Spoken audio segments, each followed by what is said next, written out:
issue, as he said, which is nearly 20 years old, but he didn't offer anything in depth. The issue was recently... For more information, visit laborradio.org. It's time for the Rick Smith Show. I want you to get up now. I want all of you to get up out of your chairs. I want you to get up right now and go to the window, open it, and stick your head out and yell, I'm as mad as hell, and I'm not going to take this anymore. I don't want to abolish government.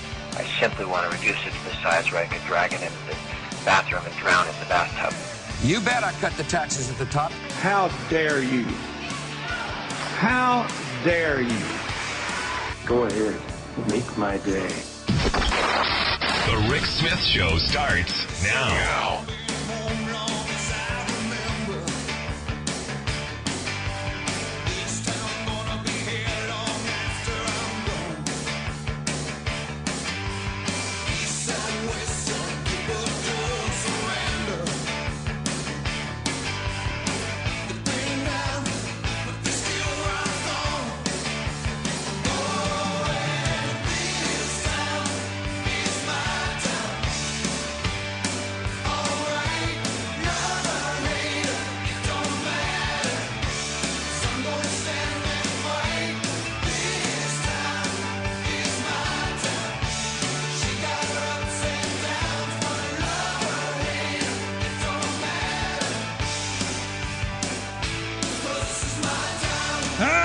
Welcome, brothers, sisters, working class heroes. This is the Rick Smith Show. Thanks for being here today on the big program. Lots to get to, lots to get into. It's been a couple of days away, and oh, what a couple of days of insanity it really has been. And really, I mean, I remember at the beginning of this 2016 election cycle going, nothing could beat 2012. It couldn't get any crazier. Snow White and the Seven Dwarfs, it was just pure gold. Michelle Bachmann, Herman Cain, I mean, right down the list of really interesting and funny characters. I didn't think it could get any better. And I don't know if this is better, but this is definitely insane.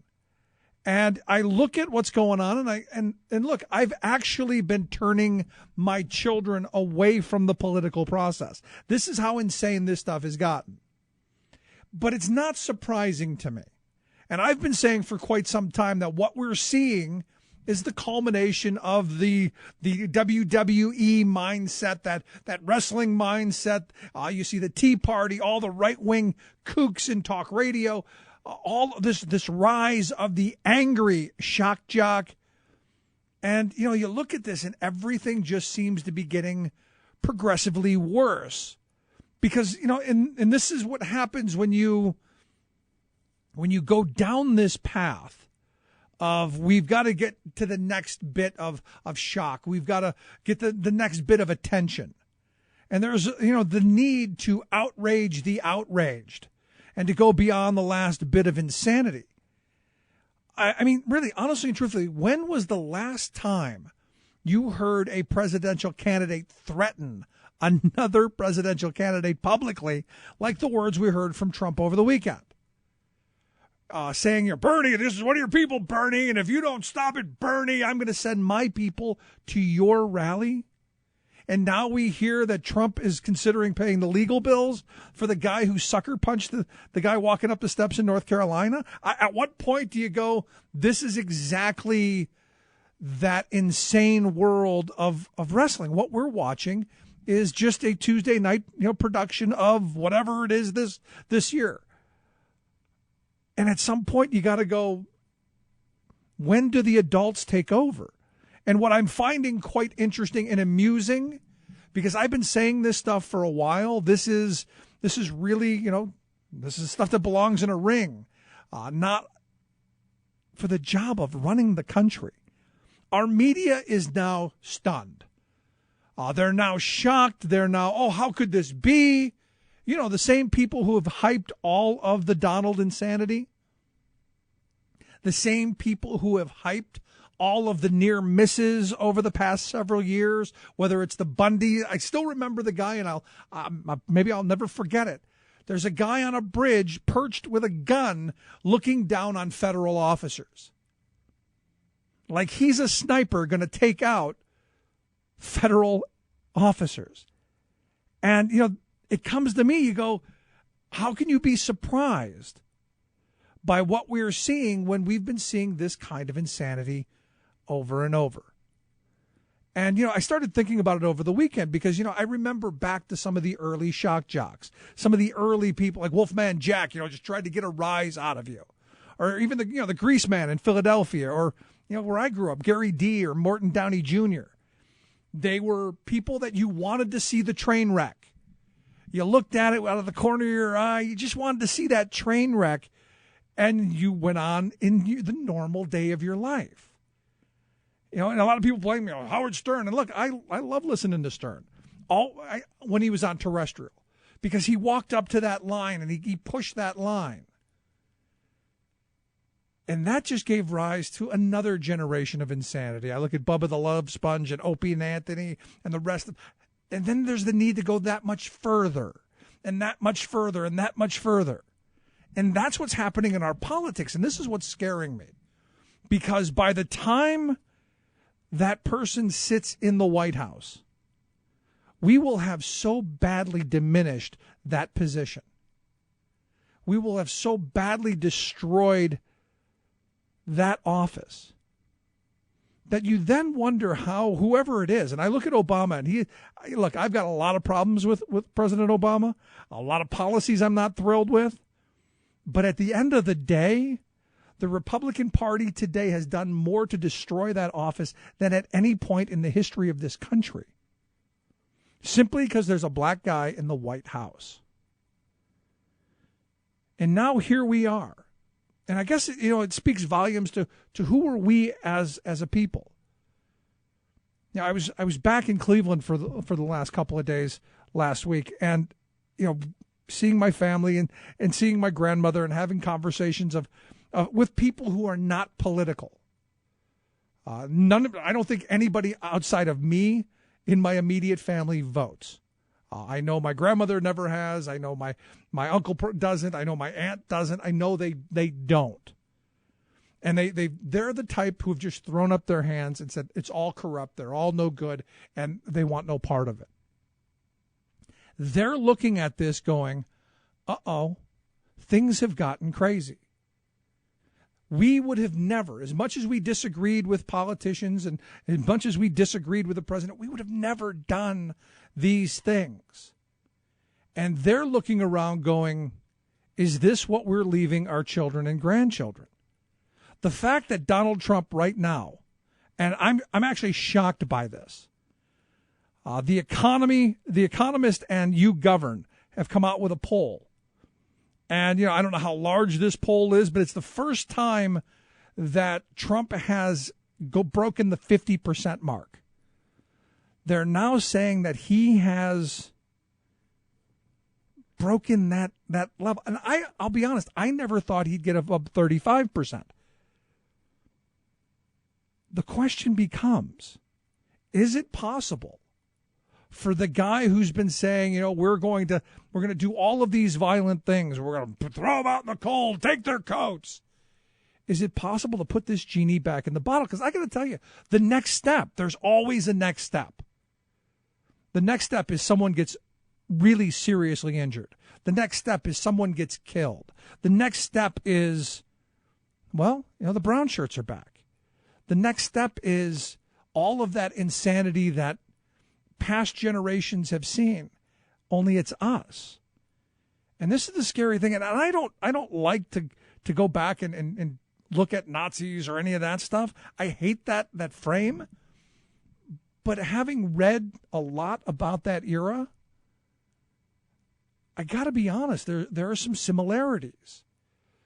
You look at these rallies that Trump has, and it's the Trump rallies. You don't see it at the Kasich rallies. I haven't seen it at the Rubio or the Cruz rallies. It's not at the Clinton rallies. It's not at the Bernie rallies. It's at the Trump rallies, where you have now brought these people who are the ones who, they're the loud ones at the Tea Party. They're the ones who got thrown out of the Tea Party. That's how extreme they are. And they now feel emboldened. They now feel they have a place where they can say whatever they want. They can step on whoever they want. They can push. They can shove. They can hit. They can do all of those things that society has said, you know what? We're better than that. Well, they're not. And that's the thing that scares me. You're seeing these, I think David Duke said it best. Go to a Trump rally, go to a Trump headquarters. You're going to find people like yourselves. This is what Duke is telling his KKK folks. You're going to find your kindred souls. You're going to find your brothers. You're going to find yourself. And I'll tell you, that scares me.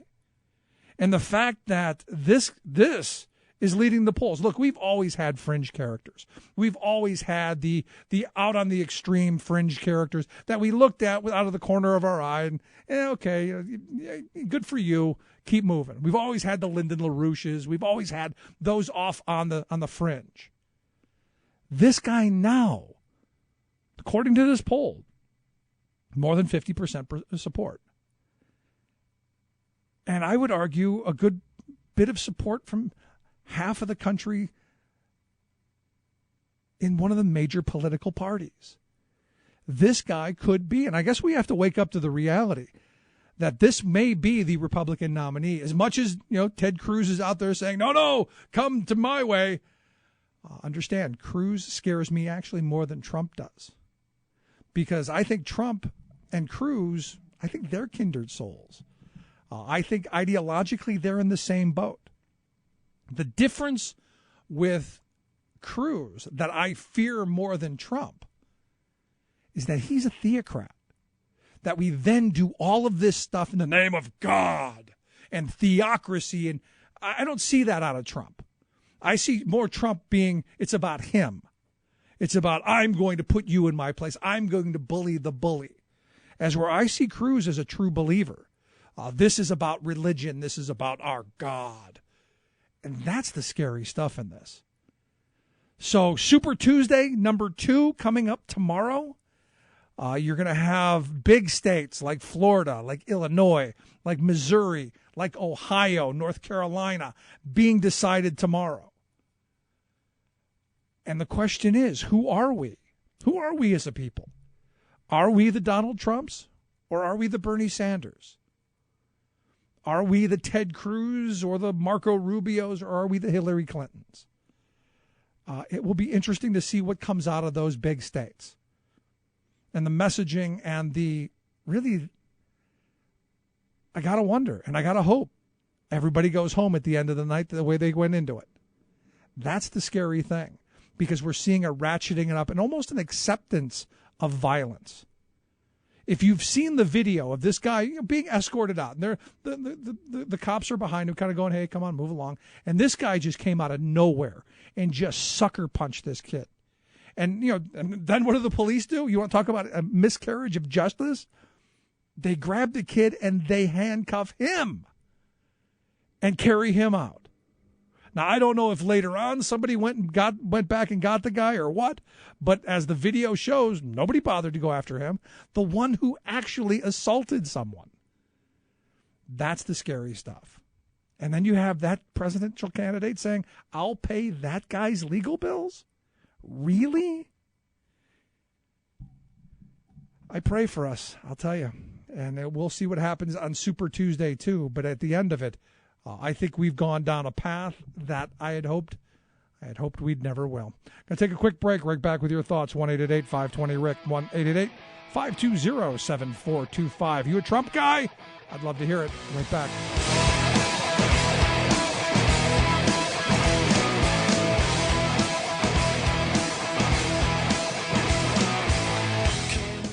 I'm Rick Smith, and this is Labor History in 2.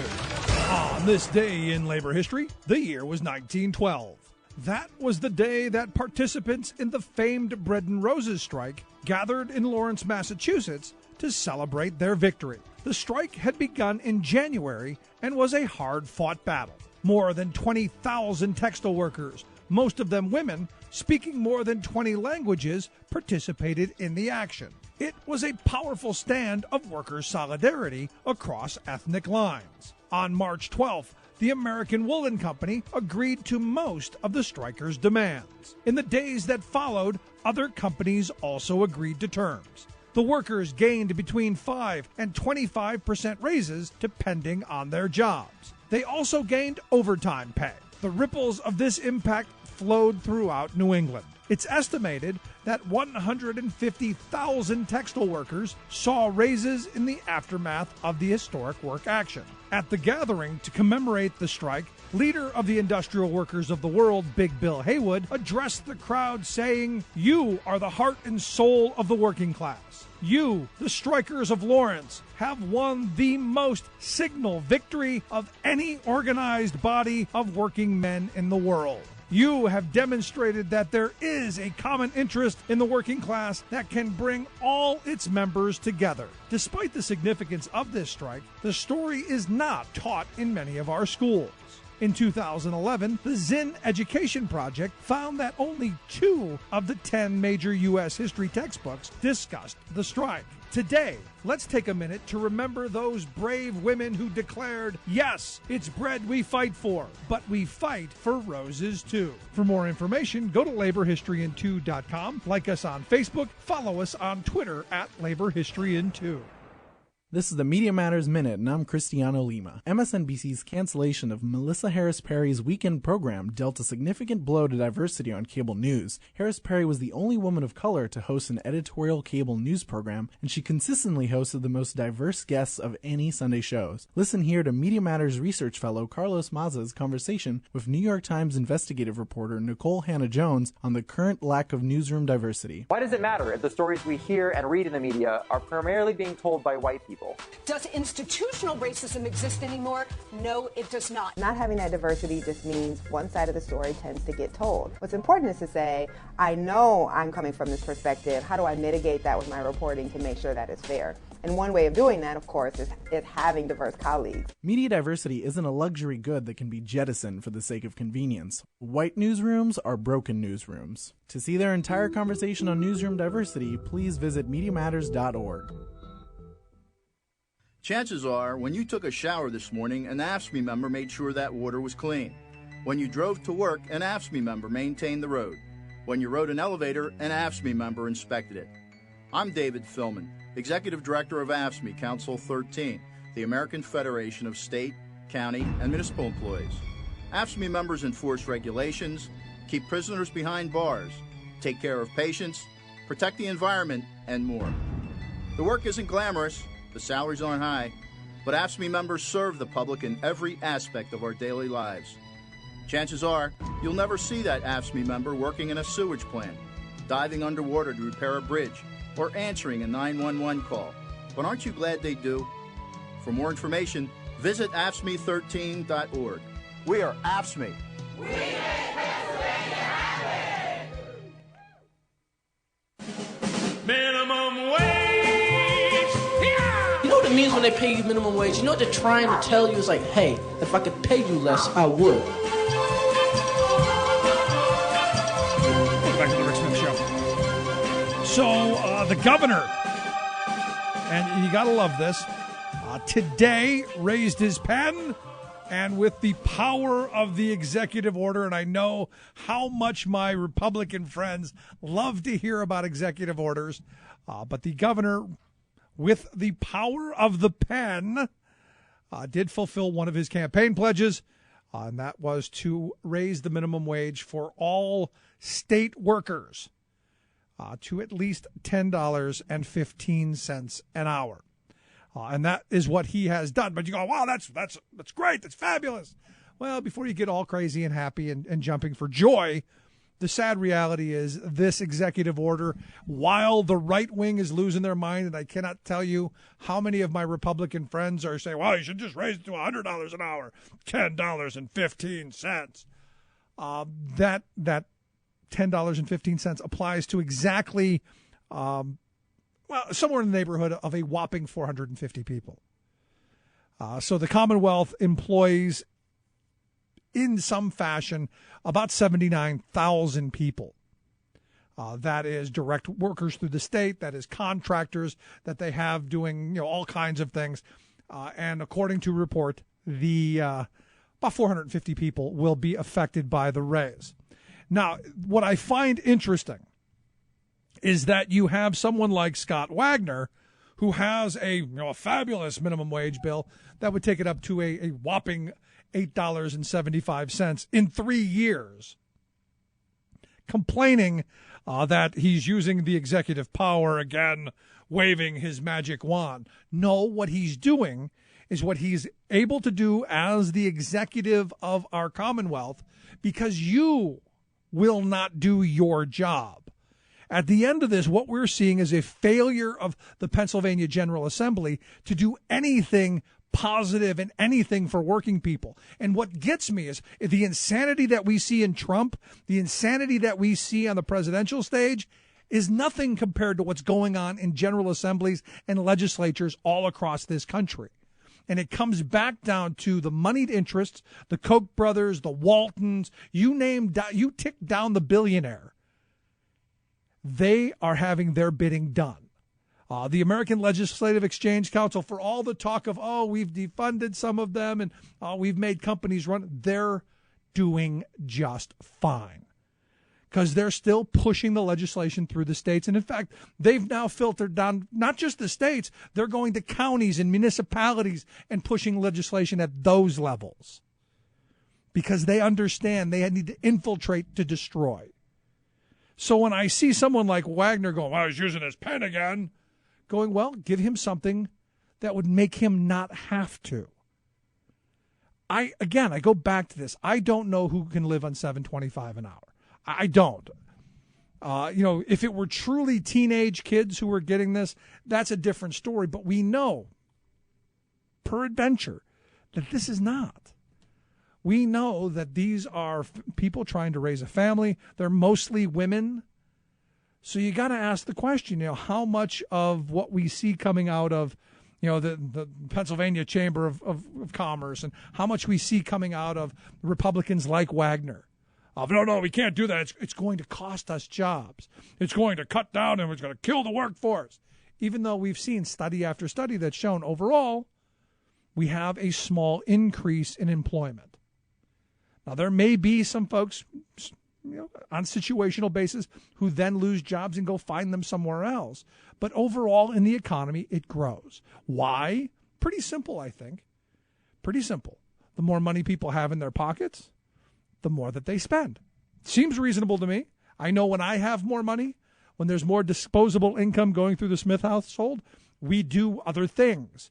We go to basketball games, we go out to dinner, we go to movies, we do all of those things. And what does that mean? That means those entities, those places, those businesses, those venues all need people. And those people have jobs. So as I look at this, I think this is a good thing that our governor has done. I wish it would affect more than just 450 people. But at the end of it, this is action. This is getting something done. And I know this is the antithesis of what Republican leadership is, which is gridlock, delay, gum up, stop, destroy, scorched earth. But it's something getting done. Now, the next question is, how do we make sure that all workers in the Commonwealth see an increase in their pay? What do we have to do to get the Scott Wagners, to get the Mike Turzais, to get the Dave Reeds? How do we in Pennsylvania and in other states across this country get the general assemblies to go, you know what? Our workers deserve an increase. And not just pit one state against another, because what we're told. And if you buy the right-wing rhetoric, if you buy that the states with the lowest wages and the states with the lowest taxation and the states with, all of these race to the bottom kind of ideals, if they were truly getting jobs, Pennsylvania would be flush, because understand, every state around us has a lower minimum wage. And yet I'm not seeing, all of those low wage jobs coming here to Pennsylvania. So for me, I look at this and go, what do we have to do to make sure that not only here in Pennsylvania we see an increase, but everywhere else, so that comes out of the competition in the race to the bottom, which is why I've always been in favor of a federal hike in the minimum wage. And then, of course, if states want to go above and beyond, I'm in favor of that as well. I think Philadelphia or Pittsburgh or New York or any city should have the ability to raise their minimum wage without fear of the states coming down on them. Like here in Pennsylvania, understand it is illegal for Philadelphia to mandate a minimum wage increase within its borders. It's illegal for Pittsburgh to consider it. It's illegal for Harrisburg to consider it, because our General Assembly, as part of the 2006 increase, decided that its pound of flesh would be taking away local control. The people who tell us that they believe in local control. So to me, that's a start. And another one of those moments, and I just came across this story over the weekend, another one of those moments of everything we're told is wrong. Everything that the right wing feeds us business-wise is wrong. I look at Missouri, for instance. Evidently, Missouri's done a whole bunch of this. They've been in a war with Kansas, so they're cutting taxes and they're handing out huge amounts of bonuses, and they've been in this weird war. Right now, the Rams are leaving St. Louis. Actually, the Rams have left St. Louis. They are in Los Angeles. In fact, their website, I went to the Los Angeles Rams website. Beyond if I lived in Los Angeles, would I ever support the team that left and then came back? No, I wouldn't. But hey, this is what's happened. Evidently, the St. Louis Rams, who are no longer, are still claiming a tax deduction and still claiming that their employees, all of their players, are covered by Missouri workers' compensation laws because they're much lower than California. So what we've seen is a state that has slashed a lot of their worker protections, a lot of their taxes, a lot of their stuff. We've seen them fleeing to California and then wanting to keep all of those goodies that you see in St. Louis. Now, what's interesting to me is the Rams are leaving St. Louis, Missouri, at a time where they haven't even paid off the stadium yet. Now, this is the beautiful part. There was a loan from the people of St. Louis to build this stadium in St. Louis, and it hasn't been met yet. Yet the owner of the Rams, the Los Angeles Rams, are now building a stadium, a $725 million stadium in Los Angeles, without paying back the people of St. Louis. So again, everything we're told, business knows what they're doing, one, and they do, they're stealing from us. And two, the place with the lowest restrictions and the most goodies wins. This is a situation where the place with the most goodies is still paying for it, but they're losing their team. Just, again, more kind of insanity. Quick break. Right back.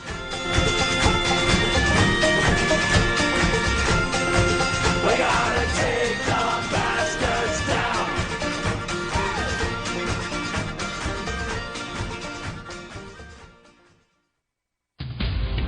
This is Solidarity News on Radio Labour. This is a Radio Labor News Update recorded on Monday, March 14th, 2016. I'm Mark Boulanger. The international labor movement is condemning the treatment of former Brazilian President Luiz Inácio Lula da Silva. Mr. Lula was arrested at his home recently and charged by prosecutors in Sao Paulo with allegedly taking millions in bribes. He denies all the allegations. Mr. Lula, from the left-wing Workers' Party, was president of the country from 2003 to 2011. Some party officials have been calling for Mr. Lula to run for the presidency again in 2018, a prospect which has not pleased right-wing forces in the country. One of the labor organizations which is helping to lead a campaign in support of Mr. Lula is the Global Union Federation Industrial. Industrial represents unions working in a wide range of industries, from manufacturing to mining to garment production. 50 million working people in more than 140 countries are members of Industrial through their national unions. Kamal Ozkan is an assistant general secretary of Industrial. He attributes the harassment of Mr. Lula to right-wing neoliberal elements in the country. Neoliberal attacks recognize no limits. Conservative forces intensify their attacks against labor in each and every area. Their recent target is former Brazilian President Luiz Inácio Lula da Silva. Industrial Global Union joins the progressive forces, Brazilian and global union movement, civil society, and all our allies in defense of Comrade Lula. Lula is a symbolic target because he managed a huge social and economic progress in Brazil, because he has shown that another Brazil, another world is possible. Conservative forces in Brazil and in the rest of the world are seeking to turn the clock back. They want to take a revenge from the social and democratic process which Comrade Lula managed to make. They want to hand Brazil over into a handful elite, right-wing media and capital. But no way. We will never allow them to do this. Returning back to past is a threat to Brazilian people as well as to the rest of the world. This is why Industrial Global Union is calling on all our affiliates throughout the world and all our allies who share our progressive values and democracy to be part of this strong voice. The 60th session of the United Nations Commission on the Status of Women has started in New York. Hundreds of unionists are attending the proceedings, which are scheduled to run March 14th to 24th. To mark the start of the conference, the UN's International Labor Organization, the ILO, has released a report showing that women are falling behind in the fight for pay equity, and that it could take more than 70 years to reach pay parity with men. Daniel Johnson of UN Radio reports. The data from the International Labour Organization report into 178 countries is clear. Inequality between women and men is barely improving across vast parts of the global labour market. And in some regions, the job options for millions of women are in fact worse now than they were in 1995, with the proportion of women in work almost unchanged in the last 20 years. In Latin America, however, more women are working as a percentage of the population than 2 decades ago. Improved education and a lower birth rate are believed to be the reasons why. Despite these modest gains, for ILO's Lawrence Johnson, it's a case of missed opportunities. Over the last 2 decades, women's progress in education's achievements have not translated into improvements within the world of work. The gender gap between men and women at work is highest in Arab countries, Northern Africa and Southern Asia. Another key concern the ILO has is the kind of work women have to do. For while it's perhaps no great surprise to hear that women are the ones who do the bulk of the household chores or look after relatives for free, these are in fact key obstacles to finding longer-term, better skilled and better paid jobs. Daniel Johnson, United Nations, Geneva. And that's it. International labor news you can use. Radio Labor's newscasts are available on its website, iTunes, mobile phones, union websites, and community radio stations. Follow us on Twitter at Radio Labor. I'm Mark Boulanger. Thank you for listening. And remember, it's all about global solidarity.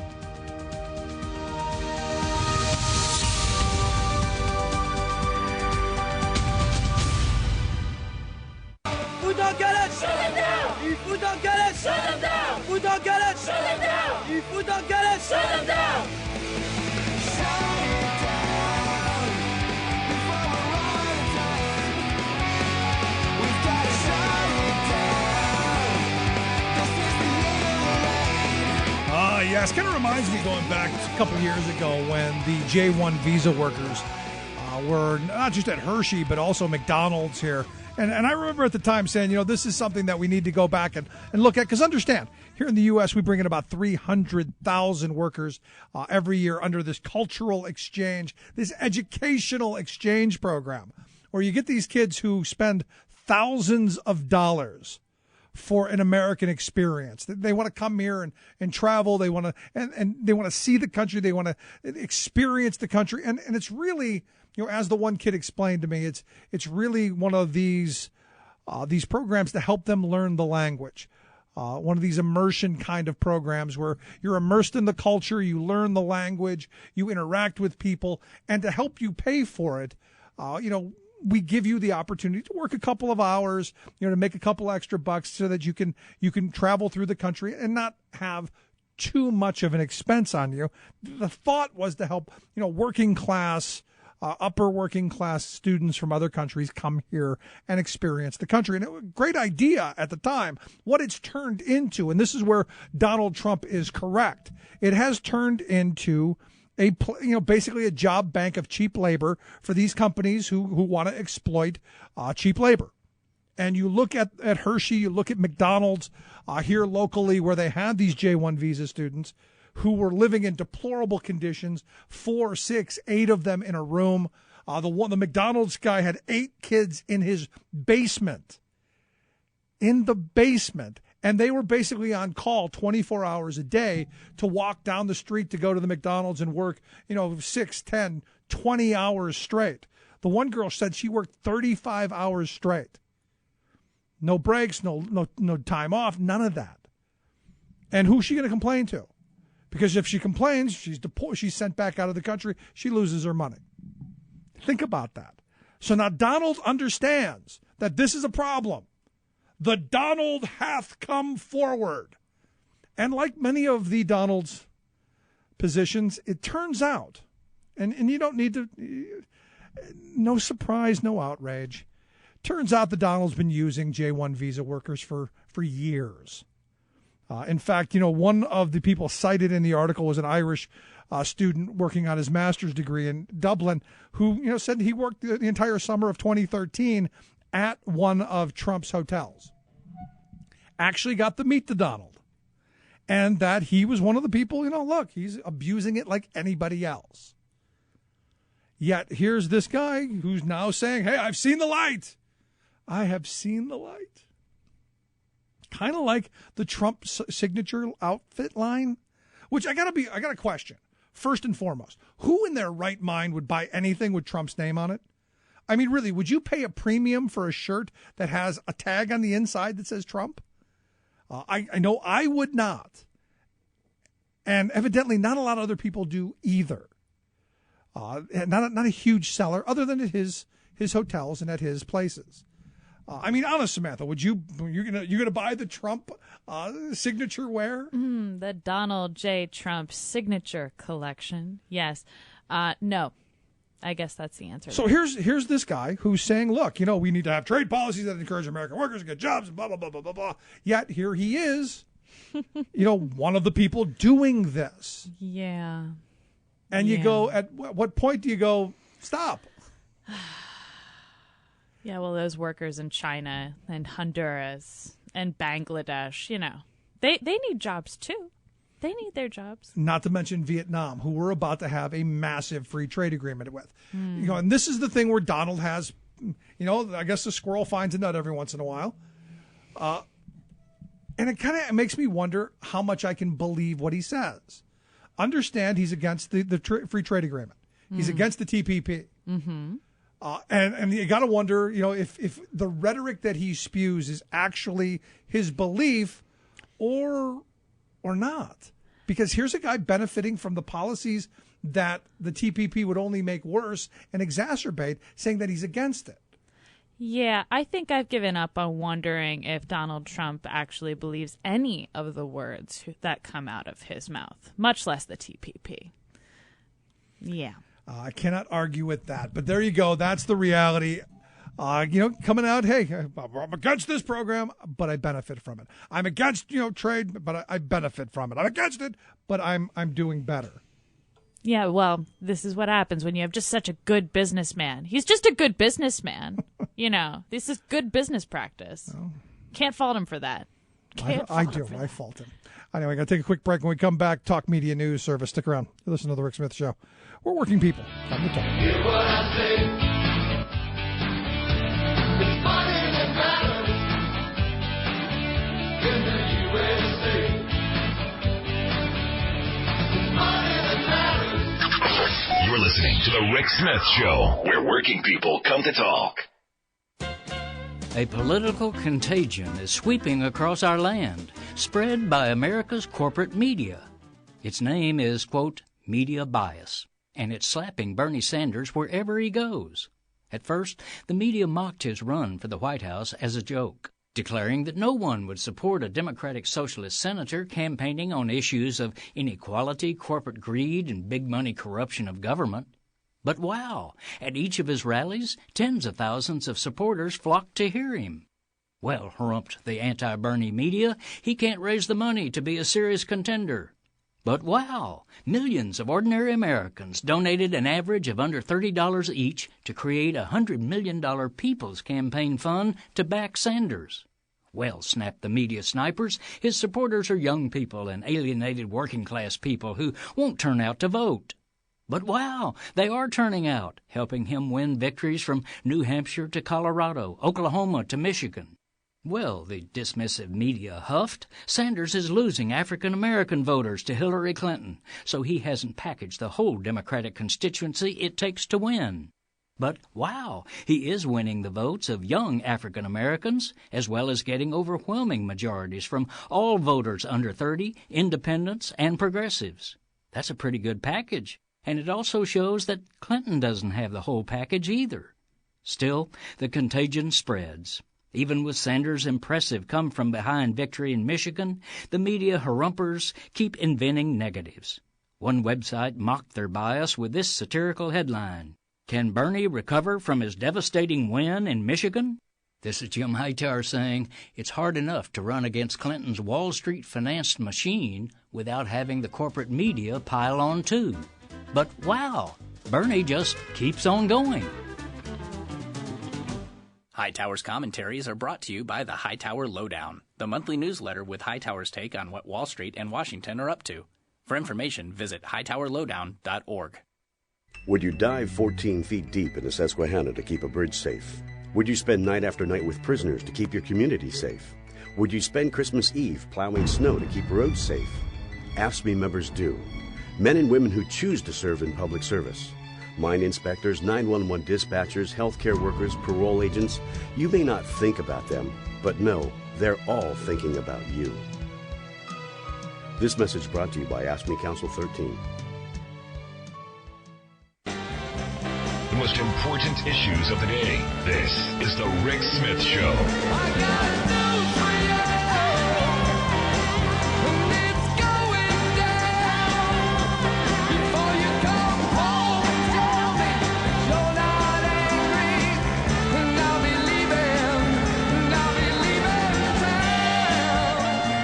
Back to the Rick Smith Show.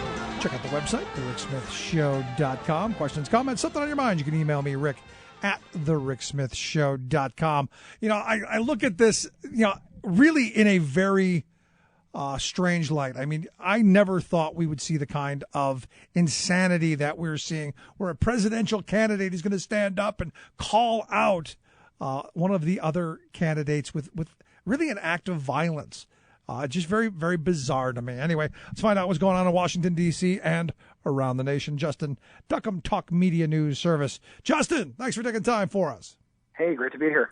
So, I mean, I look at this thing over the weekend, and are you surprised by the kind of heated rhetoric, the violence that we're beginning to see going on at these Trump rallies?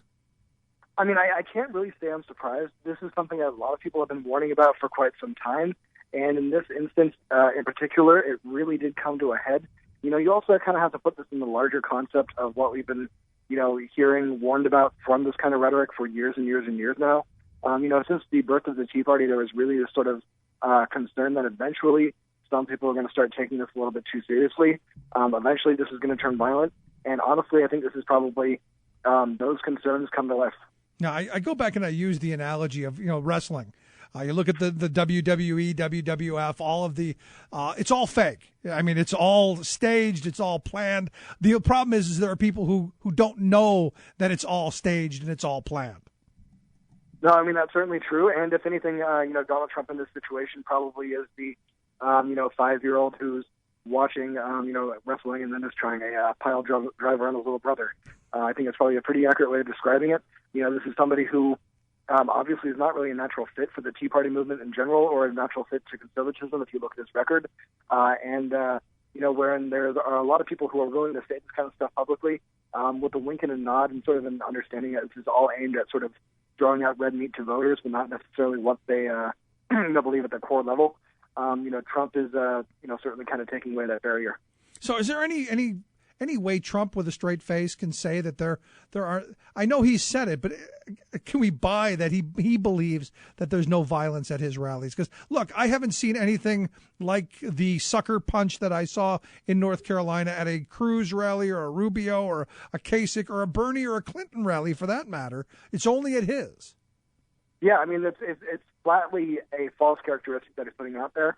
And his quote today was, there's no violence, nobody's been hurt. But, of course, as we know, somebody has been sucker punched. There have been footage of people leaving the rally with bloodied faces. There's, of course, by his own admission, sort of acknowledging that it was probably a good decision to cancel the Chicago rally, primarily because of that threat of violence. I think it's, frankly, it's obviously dishonest, but it's not necessarily anything that's too surprising coming from Donald Trump, considering how divorced he's been from reality and sort of, parroted by a lot of the supporters who will essentially echo what he believes, despite the fact that there is clear evidence to the contrary for quite a few of the claims he's come out and made already. Yeah, but here's the scary thing, Justin. I mean, I look at the polling numbers, and his numbers keep going up. And, I looked at the Economist YouGovern poll out, which has him over 50% for the first time, even after all of this stuff. And I guess, part of me goes, I guess this is who we are as a nation. Yeah, I mean, I think that, frankly, is, the truth. He's speaking to, pretty much base dark desires of a lot of the conservative movement and, bringing them forward. It's something that a lot of people sort of knew was lingering there, but, he's certainly drawn out into the level of acceptability. Yeah, I've been saying for a very long time, the working class of this country will eventually revolt. They'll eventually take to the streets. And, I got to be honest, I thought it would be the other way. I thought people would be demanding government action, get jobs, getting wage increases, all of those things that we've seen in the past as labor uprisings have happened. How I see this now is much scarier, because you've got almost like a Stockholm syndrome kind of thing going on, where the working class of this country seems to be going, the guy who helped put us here is our savior. Yeah, I mean, this really isn't anything new. I mean, this is something that I'm sure you've seen time and time again, where you have people who may have legitimate grievances about the, socioeconomic situation that they're in, but instead of turning to, a candidate or a philosophy who could actually present solutions, you see them essentially blaming who they're told to blame. In the situation with Donald Trump, obviously, this is the source of immigrants. This is the source of America that Obama decided to let go a week, or whatever he wants to say this week. This is a source of, scary others. This is a source of, scary Muslims that can't be stopped from coming into the country. And, clearly just sort of an effort to skirt, any legitimate issues here and essentially lay the blame at, somebody's feet. The anger itself is not going to go away. And he's essentially choosing tried and true tactics to make sure that it's used, for his advantage. And so, I mean, it really is just, it's Machiavellian in its genius, and she's doing really well with it. Yeah, it's scary stuff. Let's move on. Find what else is going on tomorrow. Big Super Tuesday Part 2. Florida, Ohio, Missouri, Illinois. Some really big states weighing in tomorrow. What are we looking for? Well, tomorrow is essentially going to be the final verdict on the Rubio campaign. It looks like this is not going to be necessarily good news for him. He is continuing to say that he is going to win the state, and that essentially, pollsters are going to have a lot to apologize for. He's, suggesting to a large extent that, this is going to be something very close to what we saw in Michigan, where pollsters put, Hillary Clinton 20 points ahead of Bernie Sanders. So they're kind of, praying for a miracle over there. It doesn't look like that's going to occur. Ted Cruz did withdraw his formal ads from the state, so he's not going to really be challenging him there. But it looks like at this point, if Rubio is going to overcome the 27-point deficit, which he's had according to at least one poll in the lead up to this election, that's going to be a very hard struggle to complete in one day. And then, of course, we have Ohio, where Kasich is, continuing to be very, aggressive. He's appearing with Mitt Romney this week and, today to try to bring that home, and is essentially, trying to make this a referendum on Trump. saying essentially if he can be defeated in Ohio, then this is certainly going to go towards a brokered convention, something that both at this point Marco Rubio and John Kasich are absolutely dead set on. Wow, there is the sign of desperation when you're pulling Romney out. Yeah, I mean, it's certainly, it's interesting. Last time around, there's brief talk about how weak of a candidate, Mitt Romney was, in this sort of, widespread belief that had it gone to a contested convention, had Jeb Bush or Chris Christie at the time, or, Mitch Daniels or all these other people, had they come out and essentially put their name in the ring, they would have just been anointed by the party automatically, judging from how weak Romney was. And it's very weird to see that kind of situation reversed, to see a lot of these people who frankly probably could have cleaned Romney's clock back in 2012, now essentially being dismissed, in favor of somebody like Romney to be the adult in the room. Wow. So let me ask you then, who do you see walking out of Super Tuesday as the guy? I mean, is this the final thing for Trump? I think, if Trump wins Ohio, it's the final say for Trump. I think Trump may lose Ohio. It's a very close race right now, very neck and neck.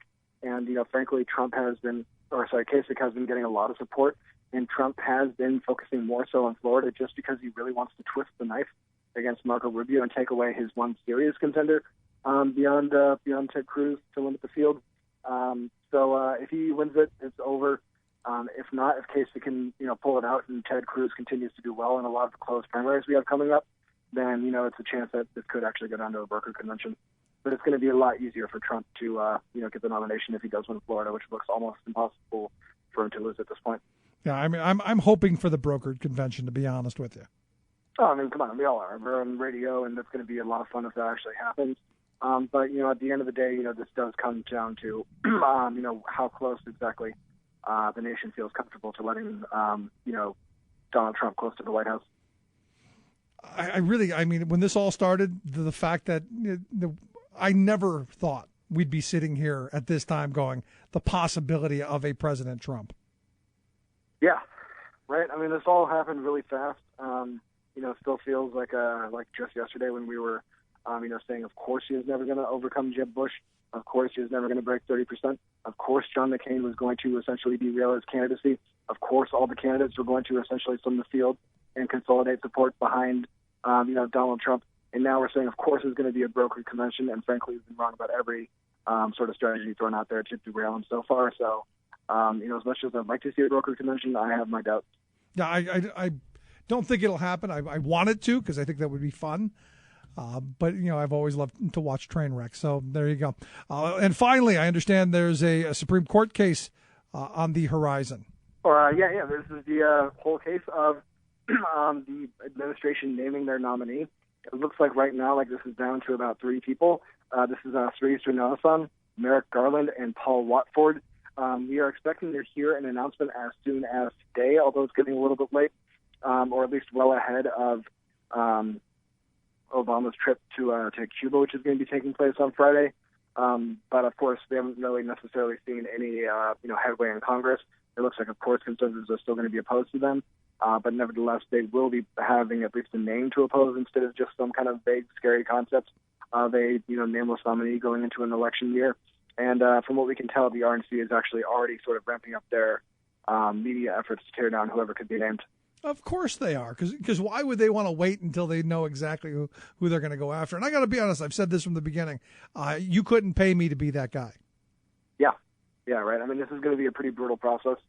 It's all the confirmation hearing, sort of risks that come with that, with none of the reward, which, could certainly hinder a promising young career. No, I mean, at the end of it, this one will be the most vetted ever, and there will be a reason from every direction on why not this guy. And I don't know that I would put myself through it, and I certainly wouldn't want to put my family through it. But, at the end, I guess there is that prize that maybe possibly you could be one of the people sitting on the Supreme Court, but without a guarantee that if Hillary or Bernie wins that you're going to be that guy, I don't know that I would do it. Just don't know. Yeah. Very, very, very. I mean, it's going to be interesting to see what happens. Yeah. So, is there any money on the inside who we think the guy is going to be? My personal prediction is to be He was a Bush appointee at a certain point, had served in the Bush White House. isn't probably the best, person when it comes to labor issues and whatnot. That's already been sort of pushed back against. Obviously not probably the best voice when it comes to the environment. That's also been pushed back against pretty heavily. But it seems like a pretty politically safe choice for the administration at that time, and I think that's probably the one that they're going to go with, knowing that this is largely going to be a symbolic political battle, more so than an earnest attempt to actually get somebody appointed. Great. I'm glad to hear it. That's just great. Justin, appreciate it, man. Hey, thank you so much. Always great talking to you, Justin Duckham, Talk Media News Service. I look at that, and is it any surprise that the person they would choose would have a horrible labor record? I guess not for me. I look at this, and this again, the administration, in my view, trying to outthink themselves. What happens because look, I would look at this and go, it doesn't matter who you put up, the Republicans are going to throw everything at them, and the Republicans are going to make sure that nobody gets through.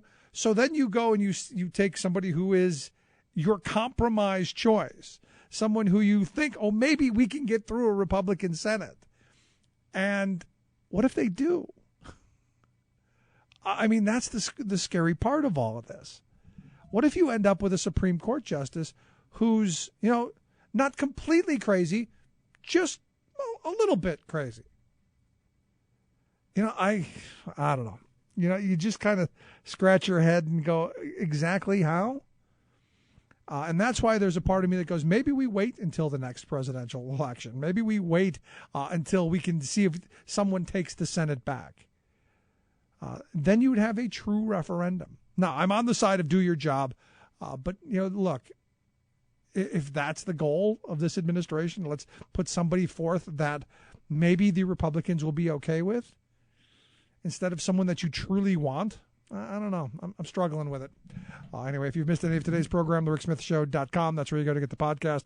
The Rick Smith Show app on the smartphone. Take the program on the go wherever you go. And as always, you can email me, rick@thericksmithshow.com.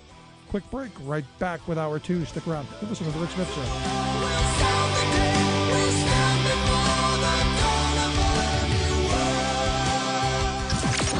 Radio of, for, and by we the working people. The Rick Smith Show. You're listening to The Rick Smith Show. For more information, go to thericksmithshow.com. If you've missed any portion of the program, you can download the podcast at thericksmithshow.com. You're listening to WIN, Workers Independent News, a production of Diversified Media Enterprises. I'm Doug Cunningham. A New Jersey transit strike was averted when a deal was reached late Friday, just ahead of a Sunday strike deadline. The New Jersey Transit Labor Rail Coalition will be explaining details of a tentative labor contract agreement to its members on Tuesday. Union leaders won't comment publicly on details of the deal until rank-and-file members are briefed on it. More than 4,000 New Jersey transit workers had gone 5 years without a new contract. The AFL-CIO is launching digital ads attacking Donald Trump. It's an effort to educate voters. AFL-CIO President Rich Trumka says Trump is nothing but a house of cards, and when people are educated about him, the house of cards comes crashing down. The AFL-CIO Facebook and Twitter ads are just one element of a broader effort against Trump. A door-to-door targeted campaign to undermine Trump is also being launched in Ohio, Pennsylvania, and other key battleground states in the presidential election. Teamsters Local 100 say their one-day unfair labor practice strike last week was a message to Airgas and Air Liquide that American workers won't tolerate violations of labor laws or human rights. Negotiations between the Teamsters and Airgas are set to resume April 5th. The Teamsters say they expect Airgas to abandon throwaway proposals and really get down to the business of bargaining in good faith when the talks resume. This is Mitch Lawrence with a Sports Minute for Workers Independent News. When he announced his retirement, Peyton Manning fielded a ton of softball questions except for one. That question centered on some very old allegations that Manning sexually harassed a female trainer when he was an undergrad at the University of Tennessee. Manning seemed put off that someone would have the audacity to ask him about it. He denied the charge and said he didn't want to have to relitigate this issue, as he said, which is nearly 20 years old, but he didn't offer anything in depth. The issue was recently raised because it was back in the news as details of the alleged incident, at least from the trainer's point of view, were released for the first time. Here's what Manning should know. When a player retires and holds a news conference, any issue is fair game. Some members of the media will be there to ask the tough questions on pressing matters. So for people to say this was not the time or place to put Manning on the spot, here's the problem with that line of thinking. If reporters did not ask Manning as he's walking out the door, then when could someone get his side of the story? It's not as if Peyton Manning is going to be available anytime soon. The question was fair and appropriate, and the Hall of Fame quarterback handled it the way he saw fit. But his answer just wasn't good enough. This is Mitch Lawrence. Brought to you by the IBEW, 750,000 men and women powering the way for an American comeback. Information on how to become an International Brotherhood of Electrical Workers power professional is online at ibew.org. You've been listening to WIN, Workers Independent News. For more information, visit laborradio.org. Leading medical researchers are coming to the conclusion that marijuana, pot, grass, whatever you want to call it, is probably the most dangerous drug in the United States, and we haven't begun to find out all of the ill effects, but they are permanent ill effects. I was gonna clean my room until I got high. I was gonna get up and find the broom, but then I got high. I gotta wonder if that's why my kids don't clean their rooms. What a disaster area that is. But I remember Sir Ronnie Reagan saying that. I remember at the time going, look, I've never done it, probably never will, but I can't imagine that pot that is the worst thing for us. I mean, we've got medical heroin, we've got medical cocaine, we've got things really, really, really bad. In fact, some of the worst addictive drugs are the things that we get over the counter, which again, makes this whole argument over medical cannabis, over medical marijuana, just that much more absurd. But here in Pennsylvania, our General Assembly is bouncing it around back and forth. I understand there are hundreds of amendments to the bill to just get something that seems to me to be just logical, common sense to get passed through, just kind of nuts, which is why I've asked Patrick Nightingale, he's the executive director of Pittsburgh NORML, to come talk with us a little bit. Patrick, thanks for taking time for us. Oh, it's a pleasure to have the opportunity to join your show again and to talk about what I consider to be a very critical issue that's coming up before the House right now. So I'm struggling with this, Patrick, because we've got, like I said, we've got medical heroin, we've got medical cocaine, we've got some really bad stuff that's perfectly legal, yet pot that you can grow in your backyard, not perfectly legal for medical use. It's very frustrating in that respect, but even here in 2014, 2015, 2016, when we have been working with some of the more conservative elements of the Pennsylvania legislature, we still have to fight back these decades-old stereotypes that marijuana is a gateway drug, that it causes lung cancer, that it causes brain damage, and it's frustrating to have to continually to go back and make those arguments that we have seen in other states been debunked time and time again. And it is especially frustrating, if not maddening, to hear elected state representatives who have the ability to control the future of this legislation say that they can't possibly support medicinal cannabis because it has not been approved by the FDA, but they're perfectly comfortable with OxyContin being prescribed to children as young as 11 because it has been approved by the FDA, and despite acknowledging that our prescription opioid abuse in this Commonwealth and in this country has led to the heroin epidemic that we're dealing with right now. Yeah. It's nonsensical.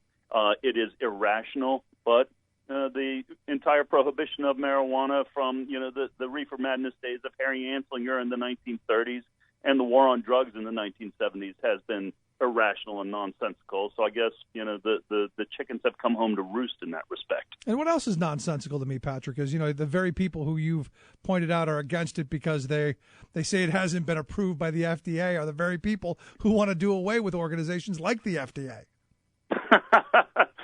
To the extent that, there is that extreme libertarianism in part of the Republican Party, well, that would be fine by us. But you see, or at least I have seen in this process, some libertarians and some conservatives embrace concepts of liberty, embrace concepts of individual responsibility, embrace concepts of, state sovereignty, and yet immediately do an about face when it comes to marijuana reform and say, oh, no. We still need to make sure that we have all of the oppressive tools of big government and of the police to come in to make sure that you don't use that plant that has never, ever killed anyone in the entire history of the human race. Well, let me ask you this, because, there's got to be a reason for this. And, I don't like to believe that people are just irrational and the boogeyman's out around the next corner. There's got to be something. And to me, it looks like money seems to be the driver of just about everything. So in your opinion, how much of this is driven by, the pharmaceutical industry in this country doesn't want pot being on the market? They like OxyContin. They like their drugs of choice today. Here's my answer to that, and I wish we could just sit down, everybody together, and have kind of a mature discussion about it. Because if medical cannabis applications continue to develop, if the research continues to unlock this tremendously amazing plant and its potential, there is a critical and a vital role for pharmaceutical corporations to develop cannabis-based pharmaceutical products. For example, not every potential medical application could be from plant into pill or oil. It may need to be incorporated into other applications. I've heard that it may be effective in using as an anticoagulant in blood transfusions. I don't know anything about what an anticoagulant is or what it requires, but I do believe that there is a very important and very critical role for the pharmaceutical industry to play in developing cannabis products in the future. And also, merely because medicinal cannabis products may be available as a treatment alternative, it may not be the best treatment alternative for a patient, depending on that patient's condition and the advice that they're receiving from their physician. For example, my wife is a cancer survivor. She had stage 3 thyroid cancer. She treated traditionally with chemotherapy because that's what her oncologist recommended for her. She used medicinal marijuana for appetite stimulation and to deal with some of the collateral effects of that, but she did not consider at any time that she would fully embrace a medical marijuana cannabis regimen, because that's not what she and her oncologist concluded would be best for her. For her, traditional treatment was necessary, and it worked. Right. And that will always be the case with some pharmaceutical applications. What we are trying to do with this, and it's something that Senator Mike Fulmer has said time and time again in his public speaking on this, we are trying to give physicians here in the Commonwealth of Pennsylvania yet another arrow in their quiver to help treat their patients. And this arrow happens to be a non-toxic one that you cannot possibly die from utilizing, unlike just about everything else that's out there. So basically what you're saying is the old talking point of let the patient and the doctor decide and get government out between the two of them. And that was an amendment at one point in time that I saw that never really saw the light of day. That would have allowed Pennsylvania doctors to make a treatment recommendation for their patient based on existing literature and not based on some limited number of qualifying conditions that a bunch of legislators who have never practiced medicine think is appropriate to put in the legislation. Now you brought but up Mike. Unfortunately, we couldn't do that. Now you brought up Mike Fulmer, who is a very conservative Republican. I would argue somewhat more libertarian than conservative. How does this break down? I would assume most of the Democrats are on the side of this. Your problem seems, in my view, to be people like Mike Turzai and really kind of corporate Republicans. Give me kind of the breakdown of where you see the problem being. The problem that I see it is with deeply entrenched, socially conservatives, Republican in the Pennsylvania House leadership that can derail this bill, and Mike Turzai. First and foremost, Matt Baker, who is the chair of the Health Committee, has been a staunch opponent to medical marijuana ever since the first bill was introduced in 2009 when he was the minority chair of the Health Committee. He made it clear then he didn't think it had medical efficacy.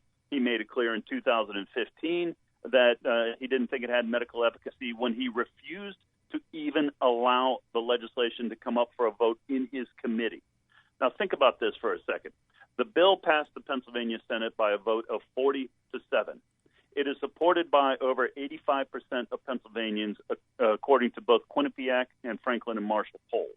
But yet Matt Baker, one guy from Tioga County, was able to thwart the will of millions of Pennsylvanians and the vast majority of the Pennsylvania legislature because he personally didn't agree with it.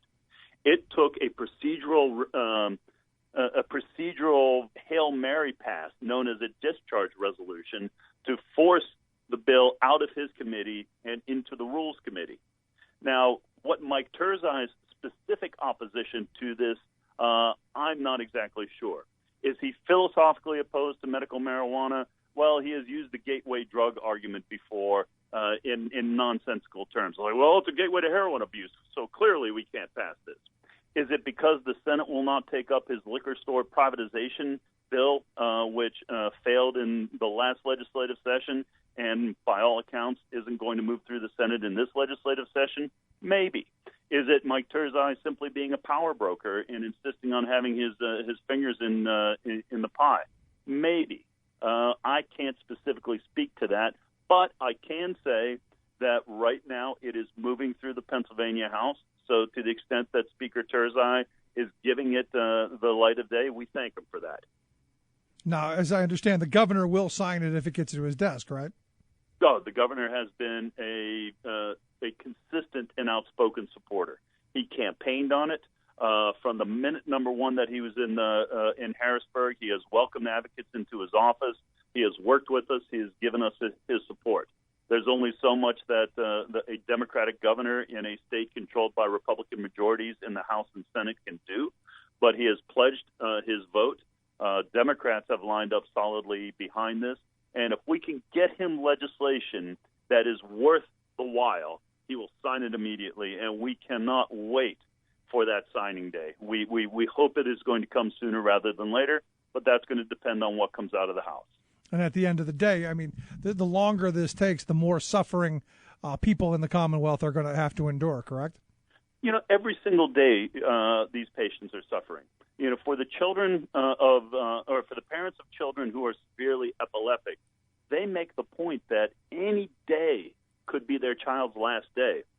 These seizures at any point in time could steal this child away from them. And they're not they don't think that medical marijuana is going to cure Dravet syndrome or suddenly cure severe epilepsy, but they know that it will increase the quality of life of their children and of their families so much. And they just are desperate for their kids to not continue to suffer when they know that there is a treatment alternative, but when they also know that they'll be prosecuted as felons if they, take advantage of that. Here's what's maddening about the delay. If, let's say, Governor Wolf were to sign this legislation tomorrow, does that mean that Pennsylvania patients will have Pennsylvania-produced medical cannabis products available tomorrow? No. Absolutely not. We have a lengthy regulatory phase to go through because the legislation, if it passes, even if Senate bill passes in the form that it passed the Senate, it will create a medical advisory board of appointees from various departments, as well as the governor, the majority party, the minority party, a physician, and a patient's representative. And this marijuana advisory board will be tasked with the responsibility of developing the regulations for, number one, applying for the licenses that will be available, and then number two, for actually administering the medical cannabis program. So already we can see that this is not going to be a functioning program until 2017 or 2018 at the very earliest. So every minute that we delay puts this off even further. And we're working against a legislative calendar clock. If this doesn't get passed in 2016, then the legislative session ends and we'll have to start anew in 2017. We really don't want to see that happening. So, it's critical that this move forward, but not move forward simply for the sake of getting anything done. We've got to do it as best as we can under what I consider to be fairly restrictive and limited language, even in Senate Bill 3. Yeah. Let me ask you this, because I know there are probably a couple hundred amendments to this, which it just seems fairly straightforward to me. What are the chances of something passing that's so watered down that you can say it passed, but you didn't actually get anything? Well, that's one of the things that we're at the risk of having happen right now. For example, one of the, and I seem to be saying "for example" a lot, so I apologize, but one of the provisions of the Marsko Amendment would place a 10% THC caps on medicinal cannabis products. That makes no sense.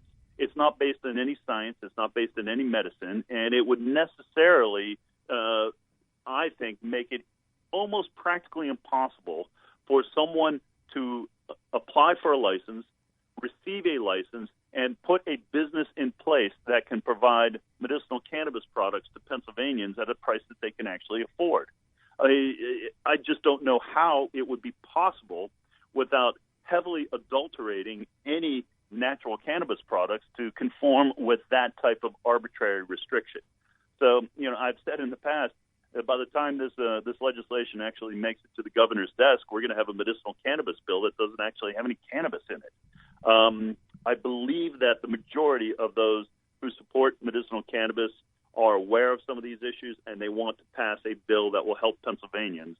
Because if we pass something that is so watered down or is so heavily encumbered with regulations, we're going to have a program that is a medicinal cannabis program in name only.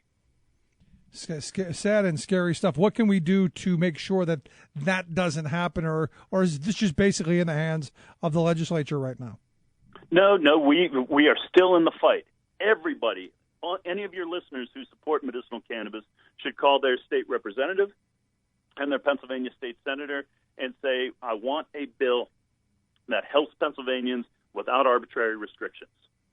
If the House passes something, it will go back to the Senate, and the Senate will be able to weigh back in on it. So if there is significant disparities in the language between what the House passes and what the Senate has already passed, they will have a chance to, I believe it's called a concurrence or conference committee, to come back and try to hammer out these details.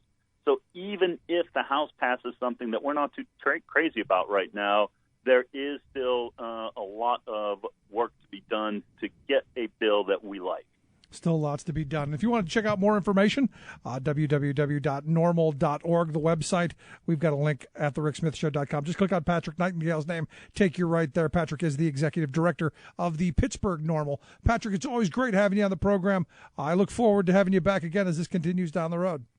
Hey, I look forward to it, and hopefully next time we're going to be talking about how successful Pennsylvania has been at implementing its medicinal cannabis program. Good deal. Thanks so much, Patrick. Appreciate it. All right, you take care. Let's take a quick break. Right back. Stick around. You're listening to The Rick Smith Show, where working people come to talk.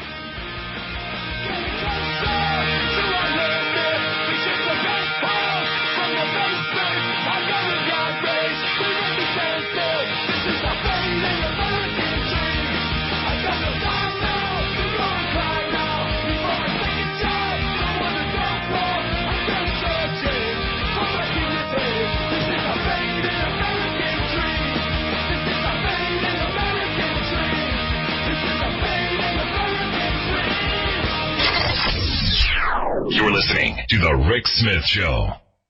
I'm Rick Smith, and this is Labor History in 2. On this day in labor history, the year was 1954, marking the opening of the powerful labor film Salt of the Earth. Salt of the Earth told the story of striking Chicano miner members of the International Union of Mine, Mill, and Smelter Workers, Local 890, against the Empire Zinc Mine in New Mexico. The three filmmakers had been blacklisted by Hollywood because they were accused of holding communist sympathies and because they refused to testify before the House Un-American Committee of Congress. The filmmakers had difficulty finding actors willing to star in their film. Undeterred, they enlisted a handful of actors and then cast members of Local 890 in the rest of the roles. They also met with community members to discuss the script. The result was a moving testament to the power of workers and community. The film depicts how the women of the community took up the role of picketers after the courts had barred the union men from demonstrations. But not everyone was pleased that this story was being told. Local media began railing against the film. Congressman Donald Jackson of California called the film a new weapon for Russia. Soon, protesters began to show up to disrupt the filming. Someone shot at one of the actors' cars. Fortunately, he was not in it at the time. After filming ended, the problems continued. Editing studios refused to touch the controversial film. Few movie houses would show it. The film did, however, find acclaim abroad, especially in Mexico and France. 2014 marked the film's 60th anniversary, and several special screenings took place from New Mexico to New York. This incredible worker's story is finally receiving the attention that it deserves. Labor History in 2 brought to you by the Illinois Labor History Society and The Rick Smith Show. For more information, go to laborhistoryin2.com, like us on Facebook, and follow us on the Twitters at Labor History in 2. This is the Media Matters Minute, and I'm Cristiano Lima. MSNBC's cancellation of Melissa Harris Perry's weekend program dealt a significant blow to diversity on cable news. Harris Perry was the only woman of color to host an editorial cable news program, and she consistently hosted the most diverse guests of any Sunday shows. Listen here to Media Matters research fellow Carlos Maza's conversation with New York Times investigative reporter Nicole Hannah-Jones on the current lack of newsroom diversity. Why does it matter if the stories we hear and read in the media are primarily being told by white people? Does institutional racism exist anymore? No, it does not. Not having that diversity just means one side of the story tends to get told. What's important is to say, I know I'm coming from this perspective. How do I mitigate that with my reporting to make sure that it's fair? And one way of doing that, of course, is having diverse colleagues. Media diversity isn't a luxury good that can be jettisoned for the sake of convenience. White newsrooms are broken newsrooms. To see their entire conversation on newsroom diversity, please visit MediaMatters.org. Chances are, when you took a shower this morning, an AFSCME member made sure that water was clean. When you drove to work, an AFSCME member maintained the road. When you rode an elevator, an AFSCME member inspected it. I'm David Philman, Executive Director of AFSCME Council 13, the American Federation of State, County, and Municipal Employees. AFSCME members enforce regulations, keep prisoners behind bars, take care of patients, protect the environment, and more. The work isn't glamorous, the salaries aren't high, but AFSCME members serve the public in every aspect of our daily lives. Chances are, you'll never see that AFSCME member working in a sewage plant, diving underwater to repair a bridge, or answering a 911 call. But aren't you glad they do? For more information, visit AFSCME13.org. We are AFSCME. We make Pennsylvania happen! Just a day job that someone's got to do. It's kinda hard when everyone looks up to you. Try to make it look easy, gonna make it look good, like anybody would. I'm just your average, ordinary, everyday superhero. Welcome back to the Rick Smith Show. Check out the website, thericksmithshow.com. You know, to me, it seems like a no-brainer. And I think any logical, thoughtful person goes, duh. Well, we've got heroin, we've got cocaine, but medical pot, can't have that. It just seems ridiculous. It seems ludicrous. And you keep going, why? How did we get into this position? How does this get here? And I got to wonder, you know, because Patrick brought up Senator Fulmer, who, as I know, had cancer. You got to wonder if at some point he didn't use cannabis to help relieve, because this is, understand, I know people who have had cancer, who have gone through this process, and they tell me directly it was the only way that they were able to have any type of an appetite whatsoever. Because personally, and I go through my personal journey through this. You know, growing up, I was very anti-drug, and it goes back to where I grew up. When you see somebody laying up against the neighbor's house, dead with a needle in their arm, you kind of go, drugs bad. And do I believe pot is a gateway drug? Yeah, I do. Just like, water is a gateway drug to beer. It's where you start. You start with one thing and you move to the next thing. I buy that. But it doesn't mean that you're naturally everybody who drinks water doesn't drink beer. Just like everybody who smokes pot is not going to stick a needle in their arm. That makes common sense. We're not talking about the full legalization of having it on the shelf next to the Tic Tacs for the kids to get a hold of. I'm not talking about that at all. This medical part of this is really ludicrous, that there are 200 amendments. How many ways do you have to amend a simplistic bill that would go, if the doctor says that the patient needs this, here's a prescription, go get it? How difficult is that? How many ways do you have to write that? How many different restrictions do you have to put on that? It just seemed 200. And you look, there's part of me that goes, 200 amendments? Do you have nothing better to do? Like, I don't know, a budget?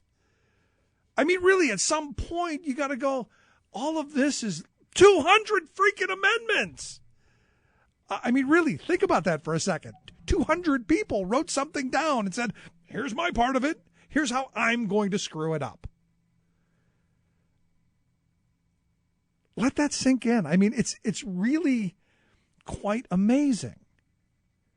And, when you look at it, you kind of go, it's amazing we get anything done at all. And then you go, wait a minute, the last 7 years, we really haven't. Because the very people who are running our state government are the very people who don't want anything to get done and don't want government to work. And yet I have friends. I've gone through this personal journey because, look, I was against it at the beginning until I met that first person that said, you know what? It makes my life tolerable. It takes my pain away. And then I sat down and thought about it. Well, wait a minute. Doesn't morphine do that? Doesn't Oxycontin do that? Our medical cocaine, our medical heroin, doesn't that relieve pain and suffering? And if this does that, in my view, there's no question you do it. Now, I do have a problem with full legalization, and that is not this. I don't want R.J. Reynolds getting a hold of this and doing what they've done to tobacco and cigarettes. I don't want it on the shelf next to the Tic Tacs. I don't want that. But this makes sense. And maybe that's why it's not going through as quickly as it should. Now, I understand in our system, it's going through second consideration, and I understand they've caucused for the day, so maybe a day or two we could see some action. The hope is, and this is what I've been told, they've been negotiating on getting rid of some of the really dumb amendment ideas that are just meant to bog things down. We will see how things come out tomorrow. Now, understand, they're not going to work long tonight. Not going to happen long. Lots of fundraisers tonight here in Harrisburg. So I'm not expecting a lot of oil being burnt in the midnight hour. But I highly suggest, call your legislator. Say this just makes sense. Just makes sense. And I'll leave you with one story, and I tell this often because he's a friend of mine. I have a friend who has an eye condition, and in order to get some relief, because look, I've had headache problems throughout my life that would kill a horse. And to be honest, had I known that pot would have relieved some of those headaches, I may have been in the back alleys trying to score. But here's a person who's visually impaired, having to go into some seedy kind of places and do some seedy kind of things to get the relief that he needs, and putting himself and his family in peril just so he can feel okay seems dumb to me. And the hope is out of all this, we regain a bit of our sanity and a bit of our humanity, the other part of this. So I highly suggest, call them, yell, scream, do whatever you have to do, or maybe send a bag of Doritos. I don't know, something. Quick break, right back. Stick around. Listen to the Rick Smith Show.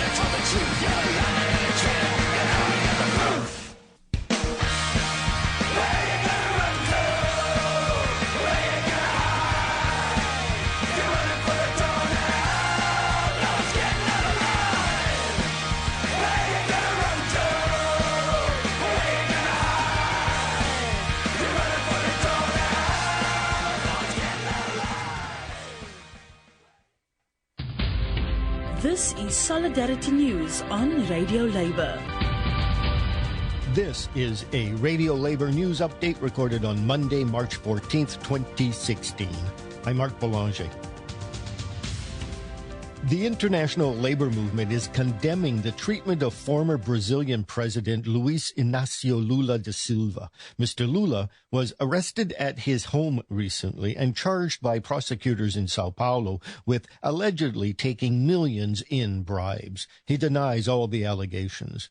Mr. Lula, from the left-wing Workers' Party, was president of the country from 2003 to 2011. Some party officials had been calling for Mr. Lula to run for the presidency again in 2018, a prospect which has not pleased right-wing forces in the country. One of the labor organizations which is helping to lead a campaign in support of Mr. Lula is the Global Union Federation Industrial. Industrial represents unions working in a wide range of industries, from manufacturing to mining to garment production. 50 million working people in more than 140 countries are members of Industrial through their national unions. Kamal Ozkan is an assistant general secretary of Industrial. He attributes the harassment of Mr. Lula to right-wing neoliberal elements in the country. Neoliberal attacks recognize no limits. Conservative forces intensify their attacks against labor in each and every area. Their recent target is former Brazilian President Luiz Inácio Lula da Silva. Industrial Global Union joins the progressive forces, Brazilian and Global Union movement, civil society, and all our allies in defense of Comrade Lula. Lula is a symbolic target because he managed a huge social and economic progress in Brazil, because he has shown that another Brazil, another world is possible. Conservative forces in Brazil and in the rest of the world are seeking to turn the clock back. They want to take a revenge from the social and democratic process which Comrade Lula managed to make. They want to hand Brazil over into a handful elite, right-wing media and capital. But no way. We will never allow them to do this. Returning back to past is a threat to Brazilian people as well as to the rest of the world. This is why Industrial Global Union is calling on all our affiliates throughout the world and all our allies who share our progressive values and democracy to be part of this strong voice. The 60th session of the United Nations Commission on the Status of Women has started in New York. Hundreds of unionists are attending the proceedings, which are scheduled to run March 14th to 24th. To mark the start of the conference, the UN's International Labor Organization, the ILO, has released a report showing that women are falling behind in the fight for pay equity, and that it could take more than 70 years to reach pay parity with men. Daniel Johnson of UN Radio reports. The data from the International Labour Organization report into 178 countries is clear. Inequality between women and men is barely improving across vast parts of the global labour market. And in some regions, the job options for millions of women are in fact worse now than they were in 1995, with the proportion of women in work almost unchanged in the last 20 years. In Latin America, however, more women are working as a percentage of the population than 2 decades ago. Improved education and a lower birth rate are believed to be the reasons why. Despite these modest gains, for ILO's Lawrence Johnson, it's a case of missed opportunities. Over the last 2 decades, women's progress in education's achievements have not translated into improvements within the world of work. The gender gap between men and women at work is highest in Arab countries, Northern Africa and Southern Asia. Another key concern the ILO has is the kind of work women have to do. For while it's perhaps no great surprise to hear that women are the ones who do the bulk of the household chores or look after relatives for free, these are in fact key obstacles to finding longer-term, better skilled and better paid jobs. Daniel Johnson, United Nations, Geneva. And that's it. International labor news you can use. Radio Labor's newscasts are available on its website, iTunes, mobile phones, union websites, and community radio stations. Follow us on Twitter @Radio Labor. I'm Mark Boulanger. Thank you for listening. And remember, it's all about global solidarity.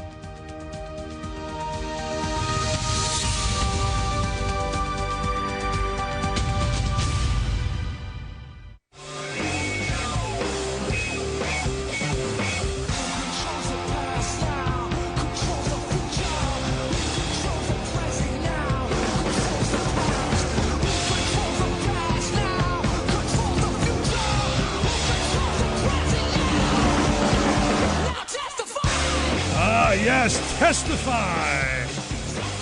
You kind of got to wonder, the guy who's the chancellor of our Pesci institution here in Pennsylvania, a guy named Frank Brogan, going to be testifying, as I understand, down in Florida on a public education lawsuit. And you go, well, what could this reveal? Anything we should know?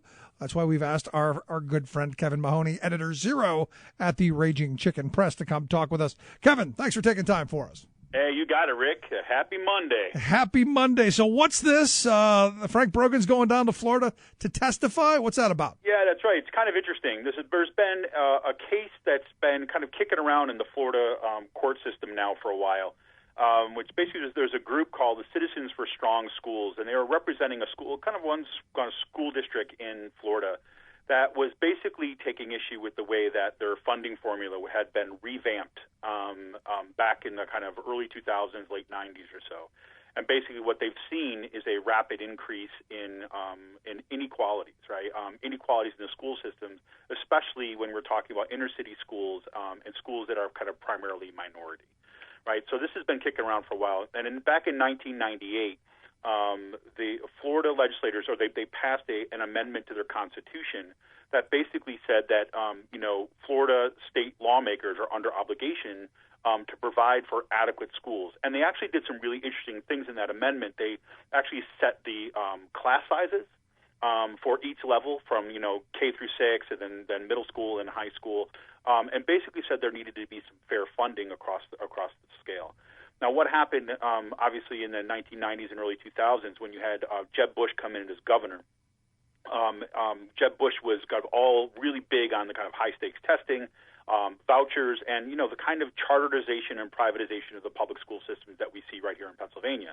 And Frank Brogan, right, our current chancellor of state system of higher education here in Pennsylvania, he was the commissioner of the education down in Florida under Bush, and then became Bush's lieutenant governor, and was credited by many at the time to be really Bush's go-to person and essentially the author of this new kind of privatized, voucherized, high-stakes testing system that they had in place. So basically what's happened is that this group of the Citizens for Strong Schools has brought this lawsuit that's saying the result of those programs that were brought in by Brogan and Bush has resulted in kind of unequal schools and with a particular negative impact on minorities in inner city and poor communities. And so basically the case is resting on the fact that this constitutional amendment and saying that this new system is basically unconstitutional. And it's finally made its way through the court system, and then just today the case opened before the court, and we're going to find out whether or not that this is going to be ruled to be an unconstitutional form of funding. So basically you've got our chancellor of a state system of higher education who was, the architect / author of this school system, is now having that very system being brought under scrutiny. So he's going to be down there in Florida testifying before this court system, trying to defend what he did. Yeah, and what are we expecting to come out of this? Anything that would come back here to Pennsylvania? Well, potentially. I mean, first of all, it's got to be said. I mean, this is, and part of this, it's been billed as a kind of David versus Goliath kind of court battle. But there's been some good findings in some of the lower courts that seems to be supportive of some of the arguments that are being made by folks. So what happens here is that if it goes forward and if they win, you got a public interest law firm going up against some big guns from a well-funded state, attorney general's office and stuff like this. So, we got a long road ahead. This is expected to be a 5-week trial by itself. So, but regardless of, if this case ends up finding for the plaintiffs to find out that this is actually the Florida system was unconstitutional, that they're required to have equitably of funding, it doesn't automatically then have national implications. But what it does is it begins to establish a certain kind of legal strategy that we might see happening across the country. So, for example, just a couple of weeks back, the Kansas Supreme Court just ruled Governor Brownbacks and the right-wing nutjob legislators out there ruled that their whole shift away from a fair funding formula to these block grants was basically found to be unconstitutional under Kansas's law or Kansas's constitution, basically saying that you have to have equitable funding.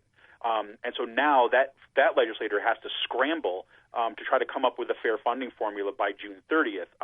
And if they don't, it could put in jeopardy the entire school year next year, because the Supreme Court of Kansas has said that you can't we can't go forward unless you redo your funding formula. Right. So now you look at what's happening here in Pennsylvania. Of course, Pennsylvania, we have that in our Constitution that public education is something that needs to be protected and provided for by the state. So really, the question is that depending on the the outcome of the Florida case and seeing what's happened in the Kansas situation, will there be groups from Pennsylvania and some other states across the country that are going to take up this banner and try to push this forward? I mean, I look at this, you could see this kind of nascent political strategy or legal strategy begin to take hold, where the right has been so effective at beginning to kind of chip away at our laws, to kind of wipe away union rights, wipe away women's access to health care and things like this. Maybe this might be that kind of shift back in the other direction when it comes to public schools. Right, because I've been asking for years now, why we don't see those kind of lawsuits, because Pennsylvania's Constitution, fairly clear, thorough and efficient public education. So when we start talking about vouchers, we start talking about, for-profit charters, to me, I know that, the charters claim to be public schools. The only thing public about it, in my opinion, is the money. This leads to me to be able to go, should we be fighting through the court system for this? And also that thorough and efficient part of it. There's got to be some funding. It's ludicrous to me that, most of the kids in Philadelphia get, half of what other areas get, and we call that efficient. It just, there's something wrong there for me. No, absolutely. And I think that's, when I first came across this case, that's immediately what came to my mind. Is what kind of, this seems like exactly what's happening in Pennsylvania, and it has been happening for a long period of time. And I started scratching my head saying, God, why has this not been brought forward in our state? Because it seems like, Philadelphia was kind of at the cutting edge, in a negative way, at the cutting edge of, all this privatization and vouchers and charterization of schools decades ago. Right, so it would seem like that this state is ripe for the kind of legal action that we see happen. At least to have the constitutionality of what's been happening in our legislature, at least to have that tested. Right, and then there's a secondary question that comes there: is like if we say, for example, we brought a lawsuit. Somebody brought a lawsuit in Pennsylvania, basically making that same case that the kind of funding, the lack of funding formula, and the disparities in education is basically a violation of the Pennsylvania state constitution. If we were to win that case, just like if they won that case in Florida, you would now also have a generation in our state, a generation of students who have gone through that system. Right, that underfunded system. Then the question is, is there kind of like the potential for civil litigation that comes after that, where people can be held accountable for the kind of lost years that so many children have faced as a result of those funding cuts? Yeah, I know. Again, you go back to, and we've been talking about this for years, the repercussions of underfunding our children's future. And like I said at the beginning, we're talking about the future of this nation. And if you allow some to fall behind, what happens to us as a whole? That's right. We all fall behind, right? Yeah. And we kind of create that situation in which we further marginalize sectors of our society. The kind of walled communities, the gated communities that have begun to prop up, over the past couple generations, right? This last kind of decade or so, especially, that just kind of gets reinforced, and we become, that the one group of people pitted against the rest, right? And the rest is a group that keeps on growing, right? So, a long time ago, it might have been like, okay, it's just this small group of people over here, this smaller group of people over here. But that group has been growing and growing as we've seen the middle class basically eradicated, especially since we've seen, the full assault on labor, this past decade. So that's the direction that we're faced in. And, if you take a look at what's going on, in the presidential election, what we see with Donald Trump and all that, that's a little picture of our future when it comes to a bunch of angry people getting pitted against each other. It's just not nice. Yeah, it's not nice. And on that note, I mean, you look at what happened over the weekend with in my view, something, at least in my lifetime, has never happened before. A presidential candidate basically threatening another candidate, saying, "If you don't do this, I'm going to sig my people on you, and you'll see." I think we've really gone down the rabbit hole. I think so, Rick. And what happened Friday night, for example, at the Trump rally that was canceled. Rachel Maddow did a phenomenal analysis of kind of what was going on there, and basically showed that, look, in the lead up to that rally that took place in Chicago, in the lead up to that, Trump had been escalating his rhetoric and encouraging violence, encouraging attacks at the rallies, kind of ousting protesters.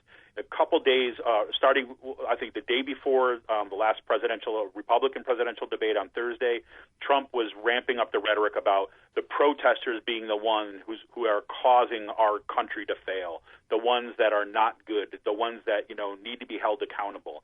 He was ramping that up before the rally on Friday, and then on top of that, if you look at some of his last major rallies, they were in Cleveland, in St. Louis, and then in Chicago.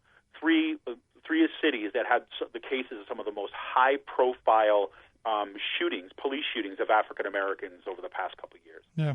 So you see this pattern, and then it was really crazy what happened at the University of Illinois Chicago.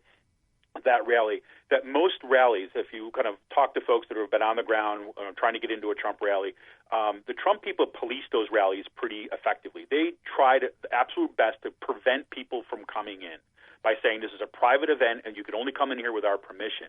That did not happen in Chicago. That basically there were hundreds, if not thousands, of protesters that were gathered out against Trump, right, in there, and they basically opened the doors wide to them. And there were some reporters and some academics, actually, who were there who were kind of talking about what happened. And they said when you got inside there, it was very clear this was not a traditional Trump rally, is that you had probably about 60% of the people that were inside that venue were actually protesters. And the question is how does that happen, especially when Trump doesn't show up, says that the police said to cancel, then the Chicago police turn around and say, no, we never talked to them. We didn't tell them that. That seems like this ready-made scenario to kind of allow chaos to ensue. You throw two groups of angry people together and let the media spectacle play out so then Trump could kind of come in with a strong hand once again. And again, I hate, it sounds like a conspiracy theorist, right? But I see that stuff play out. And I'm just reminded of the kind of, the long traditions of propaganda in this country going back to the 1920s. There was this guy, Edward Bernays, who came out of the Creole Commission in the First World War and said, basically, how do we use the kind of propaganda that we used in World War I for industry and commerce? And he was really big on talking about creating these constructed scenarios, constructed situations, which seemed that they just happened, but were really highly orchestrated behind the scenes in order to get people to move in one direction or another. And I was watching what was going on there in Chicago, and I was thinking, this is what this is. So let me ask you then, because, it's to me, I fully buy it's plausible. Yes. Is he that smart? Do you think he's that good of a tactician? That's a good question. And I frankly, to be honest with you, Rick, I go back and forth on that. And part of me wants to say is that, look, he's that smart to kind of set all this stuff up. On the other hand, some of this stuff is kind of in the air on the right wing right now, right? You see that there's a pattern of kind of increasing provocation, increasing, kind of anger, where kind of almost desiring to kind of have the full kind of, frontal violent engagement in fights in the street in order in this sort of kind of weird kind of, outlet of all this anger. So in part of it could be just that kind of simple. Instead of it just being the back room where you have a few tacticians sitting down and designing this all to happen, it could be just as much as this is the pathway in which he's led. And somebody said, hey, why don't we have a rally here? Well, there's going to be a lot of protesters. Well, why don't we just let him in and let him have it out? And it starts out like a joke like that, and then he starts his wheels turning and thinking about, what, that might not be so bad. Because if you listen to his statements that right after they were canceled the rallies and with the fights that broke out on the floor of that center, that what he had a ready-to-go response. He was all prepared to begin, hitting the media hard with his analysis on that stuff. Yeah, see, so whether or not he planned it all from the get-go, I don't know. But, he certainly was ready to go with his response afterwards. Yeah, I got to tell you, I think he is that smart. I think that they know exactly what they're pulling, and all of this stuff is as you've pointed out, there's this. I think everyone senses the fact that we're ready. We're a powder keg ready to explode, and we've had those forces out there who are stoking the fire. I think he's tapped into that, and I think that's. I fear that someone has to die or someone has to be seriously injured before we shake awake out of this and realize that what he's doing and what's going on there is deadly serious. That's absolutely right. And you think about, the kind of assault that kind of inner city communities, especially communities of colors, have been under over the past couple years, and the protests that have come out and the rhetoric that you hear coming out of the Trump campaign. My biggest concern is that, look, I understand somebody pushes me and pushes me and pushes me. There's a certain point I get so angry that I'm going to lash out, right? And you can imagine what's going to happen if somebody like an African-American guy, right, lashes out at a Trump protester, right? You're going to basically have a full-scale, like violent, fully militarized police response on those communities. Yep. Right, and that's what I worry about. I'm with you. That's scary, scary stuff. Kevin, I appreciate the time, the update. Always great having you on the program. All right, Rick. We'll talk to you next week. Our good friend Kevin Mahoney, Raging Chicken Press. Check out their website, ragingchickenpress.org. We've got a link at thericksmithshow.com. Just click on Kevin's name. I'm going to finish off this segment with a song from my friend Matt Farmer out in Chicago, talking about the Chicago protests and what happened out there. Matt has been on the program a number of times, and he sends me these songs every once in a while, and I thought, hey, you know what? This sounds like something worth putting on the air. So here's Matt Farmer and the band, the Cowboy Band. Quick break after this.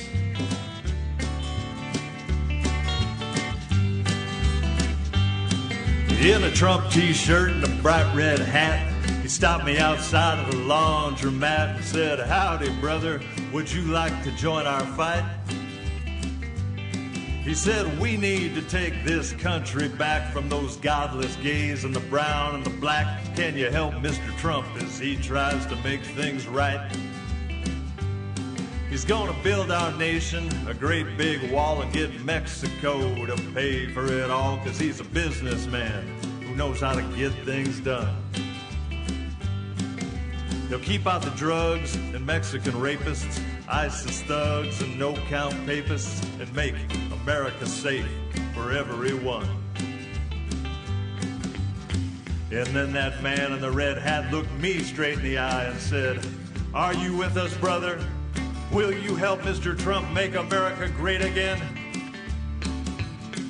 Well, I could barely contain myself, but I paused, I took a deep breath and gathered my thoughts, and then I asked him a couple of questions.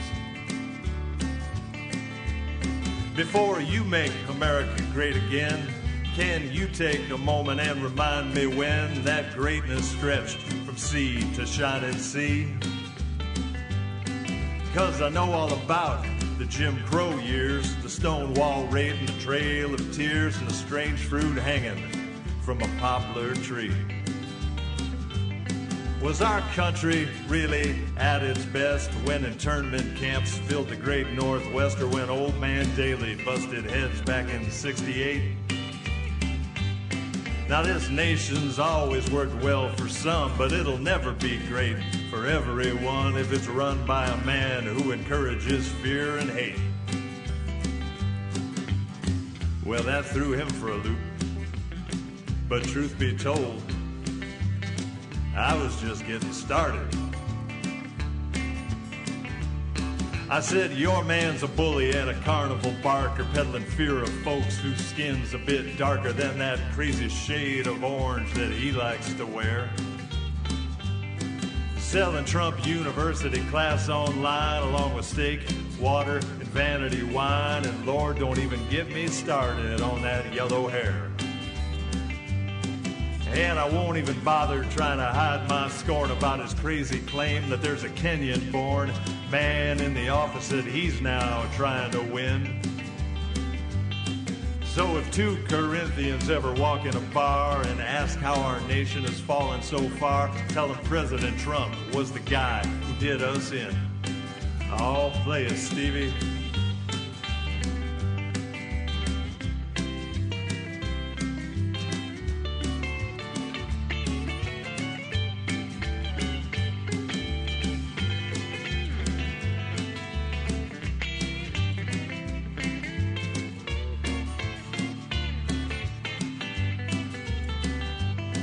Before you make America great again, can you take a moment and remind me when that greatness stretched from sea to shining sea? 'Cause I know all about Hoover's FBI, COINTELPRO, and the need to spy on folks who fought and died just to be free. Was our country really at its best when you paid a poll tax and had to pass a test if you were black and wanted to vote in a southern state? Now this nation's always worked well for some, but it'll never be great for everyone if it's run by a man who encourages fear and hate. So go vote for someone else before it's too late.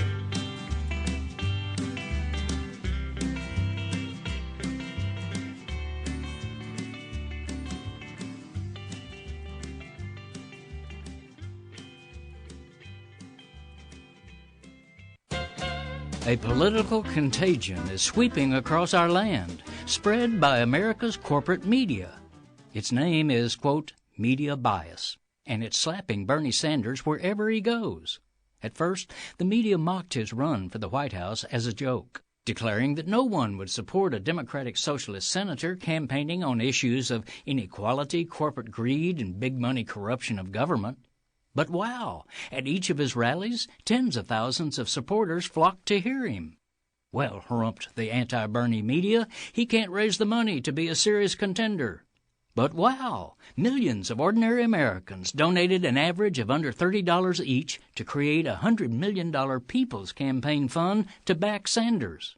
Well, snapped the media snipers, his supporters are young people and alienated working-class people who won't turn out to vote.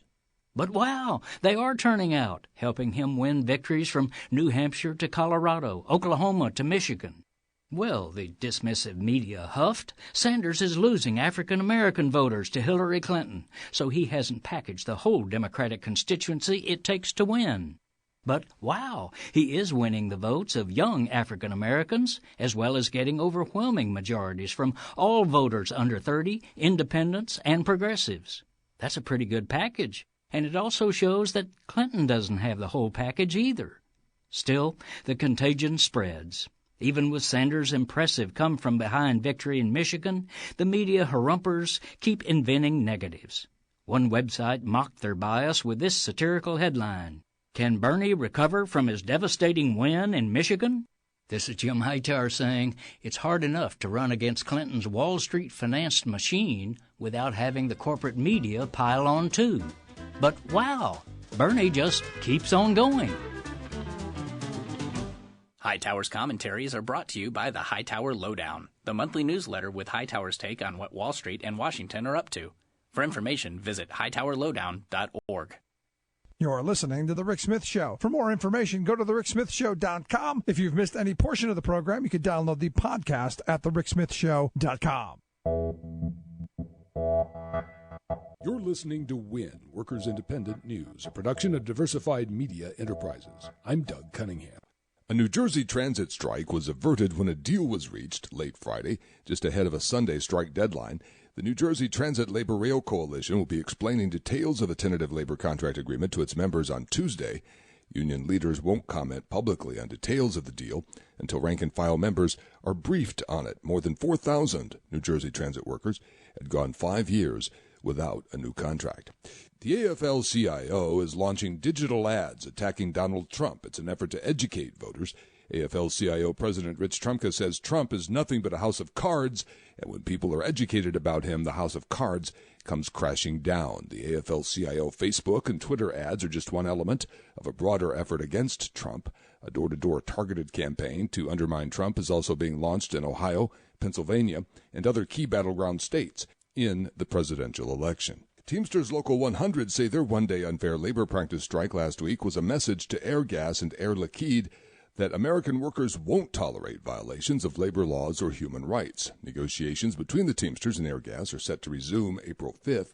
The Teamsters say they expect Airgas to abandon throwaway proposals and really get down to the business of bargaining in good faith when the talks resume. This is Mitch Lawrence with a Sports Minute for Workers Independent News. When he announced his retirement, Peyton Manning fielded a ton of softball questions except for one. That question centered on some very old allegations that Manning sexually harassed a female trainer when he was an undergrad at the University of Tennessee. Manning seemed put off that someone would have the audacity to ask him about it. He denied the charge and said he didn't want to have to relitigate this issue, as he said, which is nearly 20 years old, but he didn't offer anything in depth. The issue was recently raised because it was back in the news as details of the alleged incident, at least from the trainer's point of view, were released for the first time. Here's what Manning should know. When a player retires and holds a news conference, any issue is fair game. Some members of the media will be there to ask the tough questions on pressing matters. So for people to say this was not the time or place to put Manning on the spot, here's the problem with that line of thinking. If reporters did not ask Manning as he's walking out the door, then when could someone get his side of the story? It's not as if Peyton Manning is going to be available anytime soon. The question was fair and appropriate, and the Hall of Fame quarterback handled it the way he saw fit. But his answer just wasn't good enough. This is Mitch Lawrence. Brought to you by the IBEW, 750,000 men and women powering the way for an American comeback. Information on how to become an International Brotherhood of Electrical Workers power professional is online at ibew.org. You've been listening to WIN, Workers Independent News. For more information, visit laborradio.org.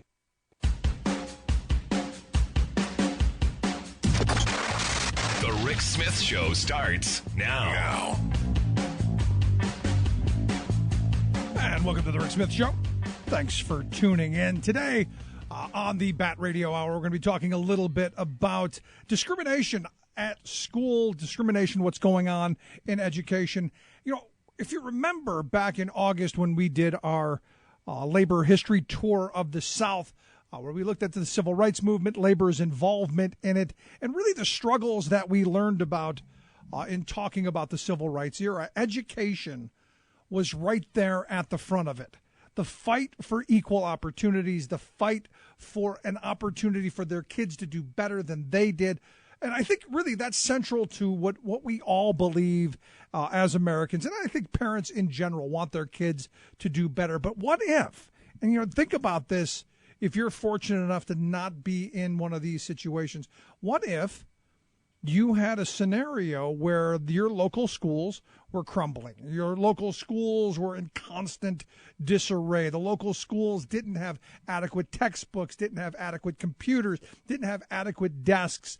When it snowed outside, there was snow in the classrooms. When it rains, there were buckets collecting the water in the classrooms. Or as one teacher had explained, when the mouse comes through your classroom or the rat comes through your classroom, it's kind of the end of the day.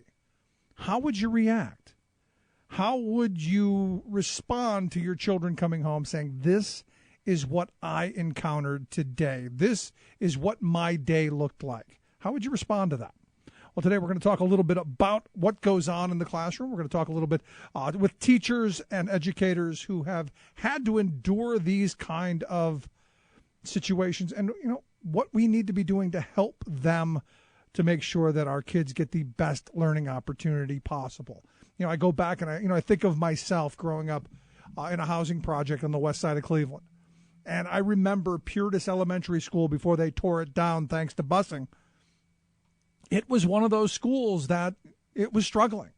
It was struggling because it didn't have the resources. It was struggling because it had constant turnover because it was in a bad neighborhood, because you had outsiders coming in who were going to save education and save the poor people. Instead of this idea of maybe we have community schools where people who live in the community are actually the ones leading the schools. I know we like to think in terms of silver bullets. I know we like to think in terms of, single solutions. I know we like that. I know the appeal is there, but it doesn't often work. And I go back to that era that I grew up in the 70s, where you had busing that took poor kids from one side of the city and bused them to another because the city was segregated. And the thought was, if we resegregate and we move the kids around and we make the classes more integrated, that everything was going to be wonderful. And even as a young child, I remember going, but, I'm not getting it. Because, hey, look, it's the resources we need. It's the books that aren't missing pages. It's the desks that don't have 3 legs. It's all of those things that I think now, in the perspective that I live in now, we take for granted for our children. And I've always been of the mindset that an injury to one is an injury to all. That if we allow it to happen to this generation of poor children, what's going to happen down the road? What happens to our kids and our grandkids down the road? And to me, this is one of those moments where you look at the funding, like here in Pennsylvania where I live. The reality is we have a General Assembly that doesn't want to fund education. They say, oh, no, we funded a lot. But, it's enough to keep you starving. And they throw out big numbers because here's the thing. It's a big item. It's the future of this country. Stop and think about that for a second. Put it in the magnitude that it needs to be put in. It is the future of this nation that we're talking about. It's not, there's no quick fix here. And I know there are those who love to say, oh, we can do things with tech to get us out of this, and we can reform education. And I go, what does that reform look like? Does it look like lots of money going into the hands of private corporations and the profiteers, while our kids still are not getting adequate supervision, not getting adequate instruction, not getting adequate care in the event that they fall ill in the classroom? To me, there are so many questions here. And the answers all come back to a very simple place. The idea that we, the people, through our communities, we're the ones who encourage and fund and take care of our schools. And in those places that don't have the resources, like where I grew up, that's where the state has to step in and say, you need a little more help than the next community. And I got to be honest, there's a part of me that goes, that's perfectly okay, because we're not handing things away. We're giving people an opportunity to lift themselves up. I had this conversation not too long ago where you go, if I think about myself growing up in the environment that I grew up in, had it been today, much more difficult, because everything is so... Well, what we're doing is we're using poor kids as the guinea pigs. It's the guinea pigs of this newfangled idea. So today we're going to talk a little bit about those issues. I'll get some thoughts, get some ideas on where we need to go, and maybe see how things are going and what needs to be done. Going to take a quick break. When we come back, we're going to talk with Dr. Denisha Jones. She's an assistant professor there of education at Howard University. Quick break. Right back after this. Stick around. You're listening to The Rick Smith Show. We're working people. Come to talk.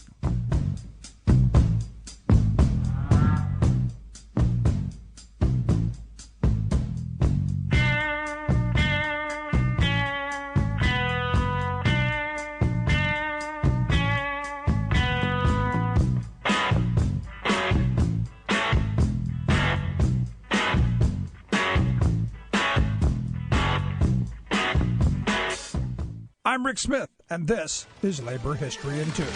On this day in labor history, the year was 1912.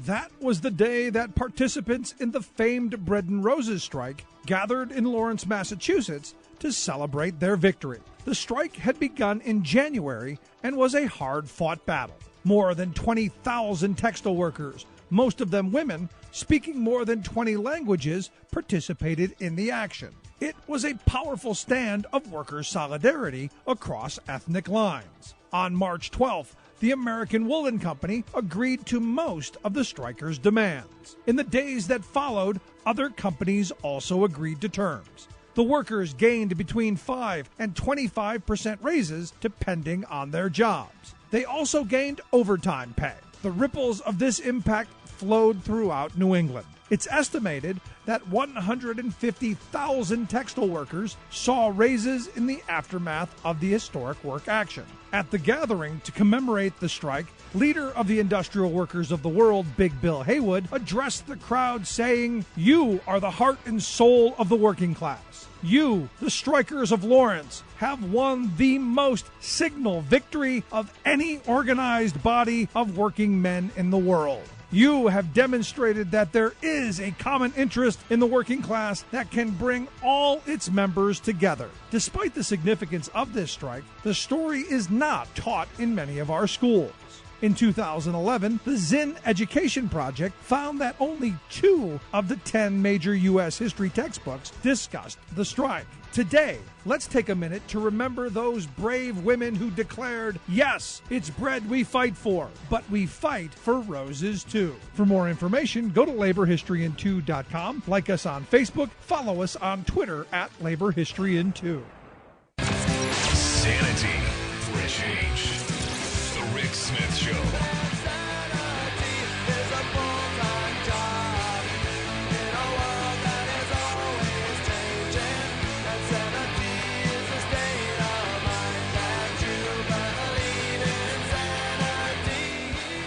Welcome back to The Rick Smith Show. Check out the website, thericksmithshow.com. So you may remember back last August, we travel across the southern part of the United States talking about the civil rights movement, talking about the battles of the past. And I remember at the time saying that, the reality is what I learned about the civil rights movement was pretty simple. We had slaves, Lincoln let them go, and King made everything better. And, kind of the same narrative that my kids got.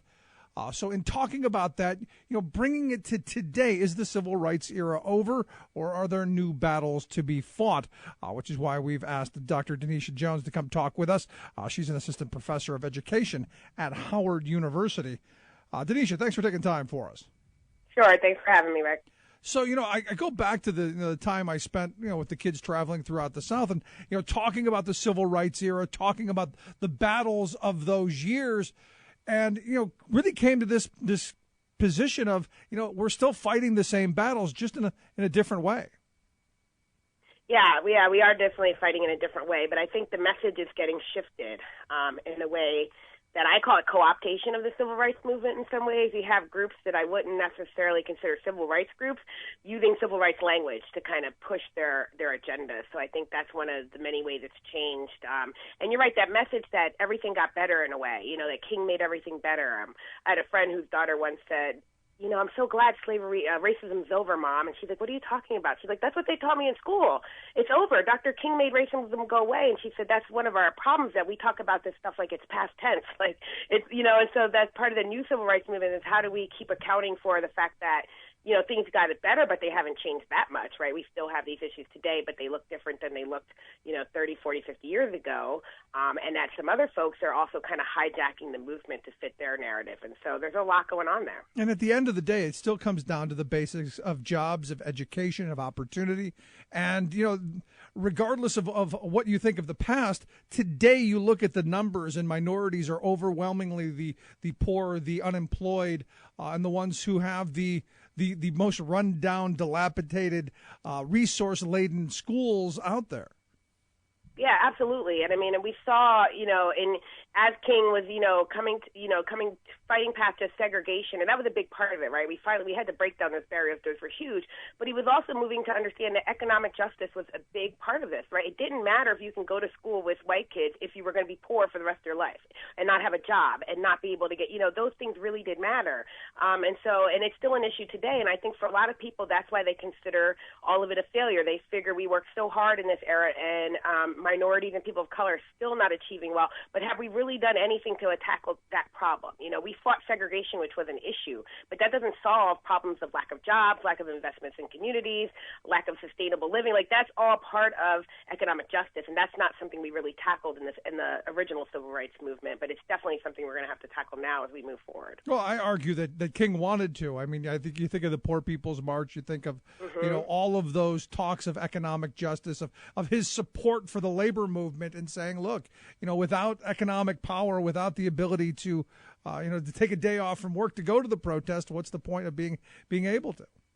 Yeah, he did, and so did other folks that people usually don't talk about that. Malcolm X also talked about those things about economics, and he preached that. We had to look into the jobs and investment in black communities, and it wasn't just so much about, it was about our history and about changing things on one level, but it was also about securing things, securing the right to work and to have a job and to have decent housing and affordable housing. And so those things were all important then, and they still are now, as we can see, because we didn't really address those, Right. So we didn't get them taken care of. We kind of addressed issues that, needed to be dealt with, but we left the system in place, and that system still said, we need a group of people down here in the bottom rung of the ladder, and this is going to be those people. To go back to what you said right at the very beginning, people who are using the language of the civil rights era, and I would argue using the language of the labor movement era of the 1880s through the 30s. You used one of the frames that the right has taken onto, this idea of right to work. Where today, their version of right to work is no health care, no pension, no benefits, none of that stuff, and low wages. Whereas back then, it was a much different call for a right to work. Yeah, absolutely. I mean, it's a right to work for less now, and it's kind of frightening how people think this is a good thing, that the right to work, this freedom to work, the freedom from unions, as if unions were the ones destroying your ability to get paid a decent salary. I mean, it's almost, it would be comical if it didn't really happen. If we weren't, how many states are right to work states? It's actually serious because it's affecting people's lives, and they're not realizing what it actually means now that they've co-opted this message. Yeah, we fought for a right to work an 8-hour workday and to have weekends off and to, not have your life controlled by your employer. And now we're going back. We see that going to the opposite. And so then we also see it in education. We have people who are pushing forth a platform that closes public schools for charter schools and replaces traditionally trained teachers with, instantly prepared teachers, all in the name of civil rights. They claim they're doing it because of low test scores for black kids and that poor kids shouldn't be limited to their zip code. But the programs you have in place don't really address those things, right? It's just a way for you to get it in the door. Right. No, I remember going back to, I grew up in a housing project on the west side of Cleveland in the 70s. And the great silver bullet of that era, as I'm sure you probably know, was busing. We're going to take poor kids from one side of the city and we're going to ship them to the other poor section on the other side of the city. We're just going to shuffle poor kids around. And it obviously didn't work, and it was never going to work, but it made some people a whole lot of money while destroying opportunities for kids. And I remember even as a young child going, why aren't we busing in the resources? Why don't we have better schools? Why don't we have better books and desks and all of that stuff? And again, we're in that same kind of moment. Yeah, we definitely are. And, busing wasn't really what people wanted. When people were fighting, we wanted equality of resources. Fine, if you wanted to keep, some people had no other option. They went to enroll in the segregated schools because there were no schools in their community. So either build schools in their communities that have the same resources as the other schools or let them go into those schools. But to just bust them around and bust the poverty around and bust the inequality around doesn't really make a difference, and I don't know if we've learned that yet some people obviously are realizing it, but I think most folks aren't really trying to solve the problem. They're just trying to make it look like they're doing something, and that's part of that, co-opting the civil rights movement. You can claim to be for civil rights now. You can, it doesn't look good to be against any of those things. So you say you're for it, but you're not doing anything that looks at root issues, right? What are the root issues of poverty that we as a society or community can do something about? And that's jobs. That's providing jobs to people who need a job. Yeah, and this is where I've talked for years now on the topic of I'm a supporter of getting away from welfare programs and coming out with jobs programs.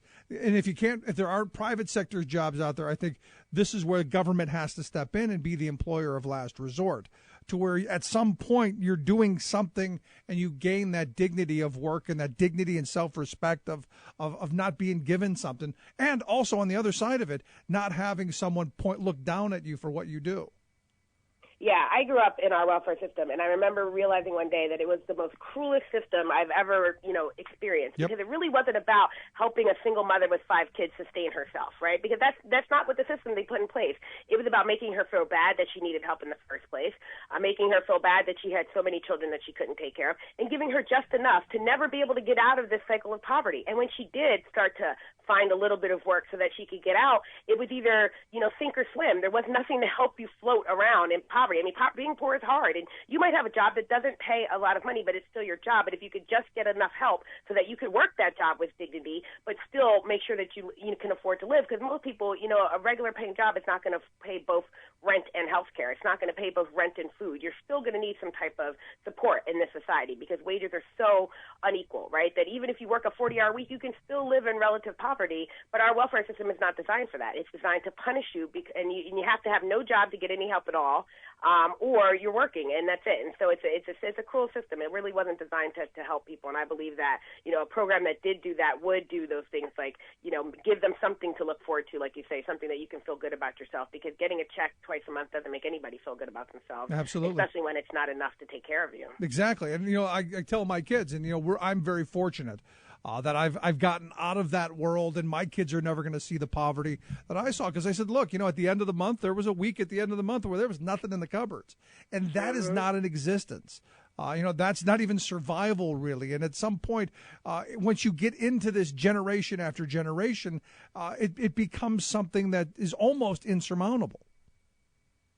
Yeah, absolutely. I mean, you see it with kids every day, and they don't have nothing to aspire to, right? They're growing up in these low income